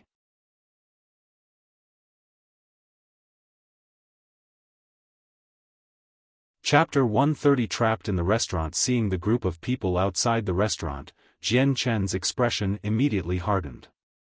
Since the moment he saw the young master of the Tianxiong clan standing in the middle, he had already guessed that the reason these people had gathered here so early in the morning was because of him. After all, yesterday he had not only committed an offense against the Tianxiong clan's young master, but also killed 3 of the clan's strong bodyguards. In short, he had already earned the hatred of the Tianxiong clan yesterday. After all, Peak Saint Masters still counted as very good hands in a remote place like Wake City. No matter in which clan in Wake City one was, Peak Saint Masters all had pretty high positions. If a clan lost a Peak Saint Master, as well as 2 primary Saint Masters, for no reason and didn't regain face, the clan's military power in the city would undoubtedly decrease by quite a lot. This was extremely important to a clan's future. Right now, the entire restaurant had been surrounded by the Tianxiong clan. Wanting to leave here without anyone knowing was impossible. Jian Chen could only helplessly leave his room and walk toward the main entrance of the restaurant. Although he was getting closer to his doom, and the opposite party had hundreds of people as well as some strong experts, there wasn't a single trace of panic or concern in Jian Chen's expression. He looked just as calm as he normally did. When Jian Chen walked downstairs and arrived at the restaurant's lower floor, he discovered that there were already many people gathered there. It was currently the peak hours of breakfast, and all of the tables in the lobby were filled with bowls and dishes emitting the fragrant aroma of meat. However, not a single person was sitting at those tables and enjoying the bountiful breakfast. Instead, they were all swearing as they stood up from their seats and slowly began to walk outside the door with indignant expressions. That Tianqiong clan is too damn arrogant. I was happily eating here before they suddenly commanded all of us to leave. Whatever random crap you guys do has nothing to do with us. We're just eating our own meals, it's not like we'd hinder you. That's right, that Tianqiong clan really thinks of themselves as Wake City's #1 clan. They've become undisciplined and out of control even though they're just a small clan. When they encounter those famous experts in Tianyuan continent, they'll be eradicated with just a slight stretch of a finger. Most of the people eating in the restaurant were mercenaries. Some of the more short-tempered and braver ones grumbled as they left, but they said their complaints quite softly, as if murmuring to themselves. Not a single person dared to say it out loud. Despite this, the soldiers were all at a certain level of strength, and could hear the murmurs loud and clear. The majority of the few merchants in the restaurant didn't dare to show any signs of dissatisfaction in their expressions. They obediently left their seats and hurriedly walked out of the restaurant. Only the merchants that had certain amounts of strength were left. They all had expressions of extreme dissatisfaction. They were pretty much all foreigners, and although they weren't afraid of the Tianqiong clan, a strong dragon couldn't suppress a snake. It was clear that they wouldn't go against the Tianqiong clan over such a minor thing and stir up more trouble for themselves. Thus, they eventually all walked out of the restaurant as well. There were 4 white-robed middle-aged men guarding the restaurant entrance. Their powerful, electric-like gazes unceasingly scanned the people leaving. Although they had also heard a few of the mercenaries curse the Tianqiong clan in dissatisfaction, they didn't dare to say a single word, and acted as if they hadn't heard the curses. Quite a few of the mercenaries in the restaurant were foreigners that had some level of power backing them up, or were a part of a mercenary group. Although the Tianqiong clan proclaimed itself as a leading clan in Wake City, they didn't want to upset any outside powers because some of them were so powerful that even the Tianqiong clan couldn't afford to provoke them. Soon, the restaurant's customers had all left. In such a large restaurant, the only ones remaining were some servants standing there in a daze, at a loss of what to do. The restaurant owner also stood to one side with an expression of concern as he stared unblinkingly at the vacant restaurant.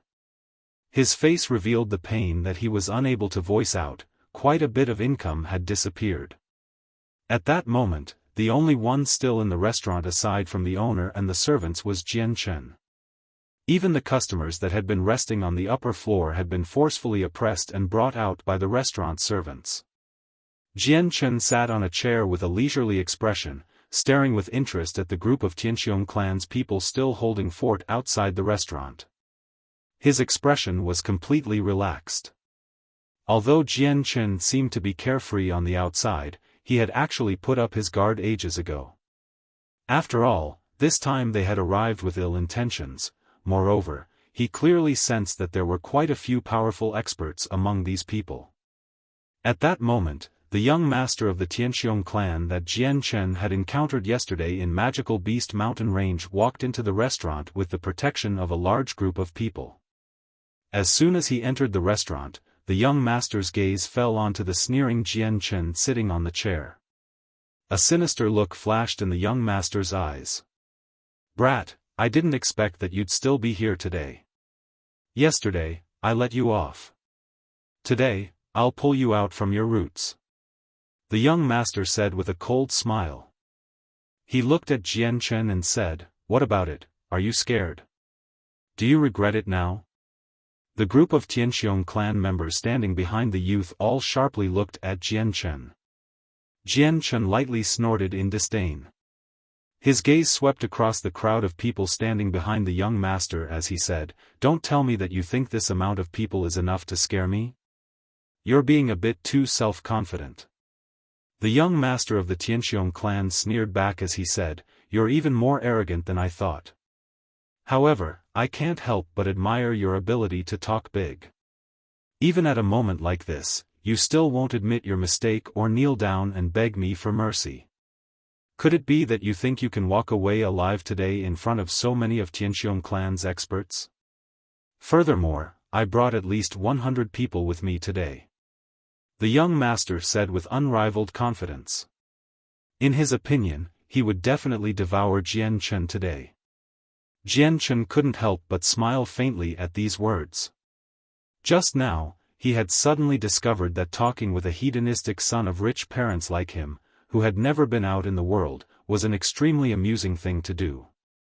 Then do you believe me when I say that not only will I leave here today, but I will also break all of your soldiers at the same time? Jian Chen's tone gradually turned darker as he spoke.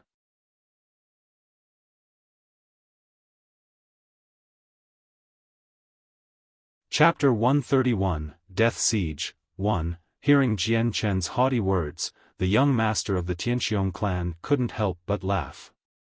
He stared at Jian Chen like he was stupid before sneering in disdain. Just you alone? Humph, fine then. I'll see for myself if you can escape from this entrapment.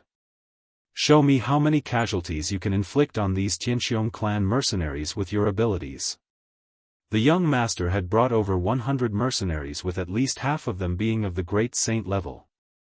There were also around a dozen saint masters, so he did not believe that this guy would be able to run away from them at all. Without wanting to waste any more breath on such superfluous talk with Jian Chen, the young master waved his hand and commanded, "Charge!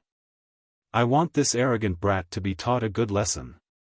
The few mercenaries by the young master's side looked at each other. One person sneered, "It's merely a brat, there's no need for all of us to make a move."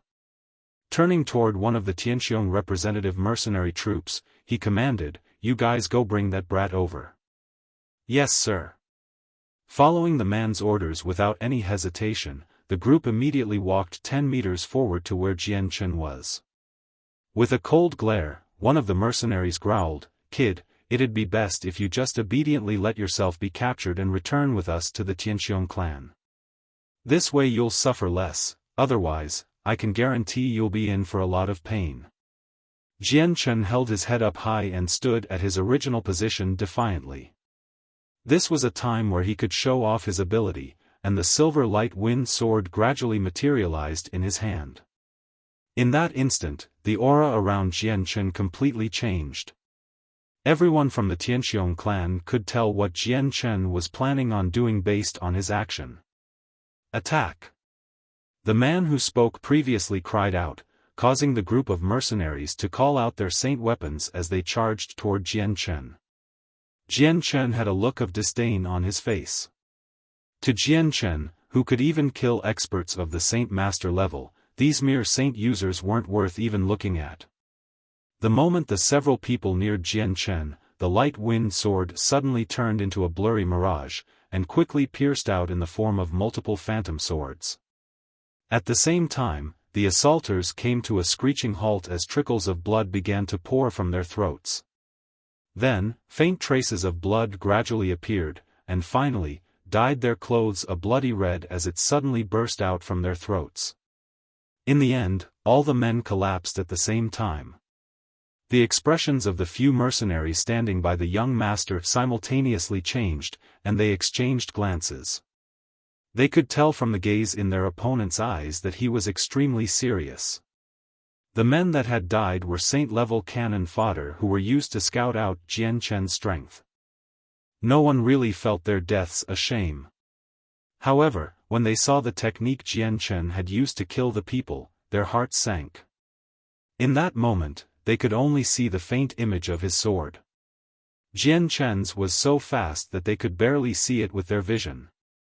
In a flash, Jian Chen had killed a group of mercenaries from the Tianqiong clan, immediately dominating over everyone present. Although the restaurant was overflowing with people, it was engulfed in a pin-drop silence. Tianqiong clan's group of mercenaries all looked at Jian Chen in a daze. They hadn't thought that someone as young as Jian Chen could fight against so many people from their clan with ease. He had even dared to kill the hired mercenaries right in front of the Tianqiong clan. This was truly shocking and unexpected. The Tianqiong clan had dominated Wake City for over a dozen years. Although they had clashed with many different mercenaries, they had never fought against someone of Jian Chen's age who had dared to fight by himself. This was a first in the entire history of Wake City. After a small amount of hesitation, the white-robed man next to the young master said in a low voice, "Dear fellow, I don't know where you came from or what teacher you are taught under, but why must you oppose the Tianqiong clan?" Jian Chen's display of strength at such a young age had revealed him to be a high-leveled expert, and the experts of the Tianqiong clan couldn't even make a guess on who was backing him up. They were all afraid that Jian Chen had the support of someone they couldn't afford to offend. If they did, then it would perhaps bring a great amount of trouble for the Tianqiong clan. It was possible that the Tianqiong clan that had dominated Wake City for so long would be eliminated, just like that. This wasn't a result that any of them were willing to see. Although these mercenaries were employed by the Tianqiong clan and were not really affiliated with them, they weren't treated all that badly.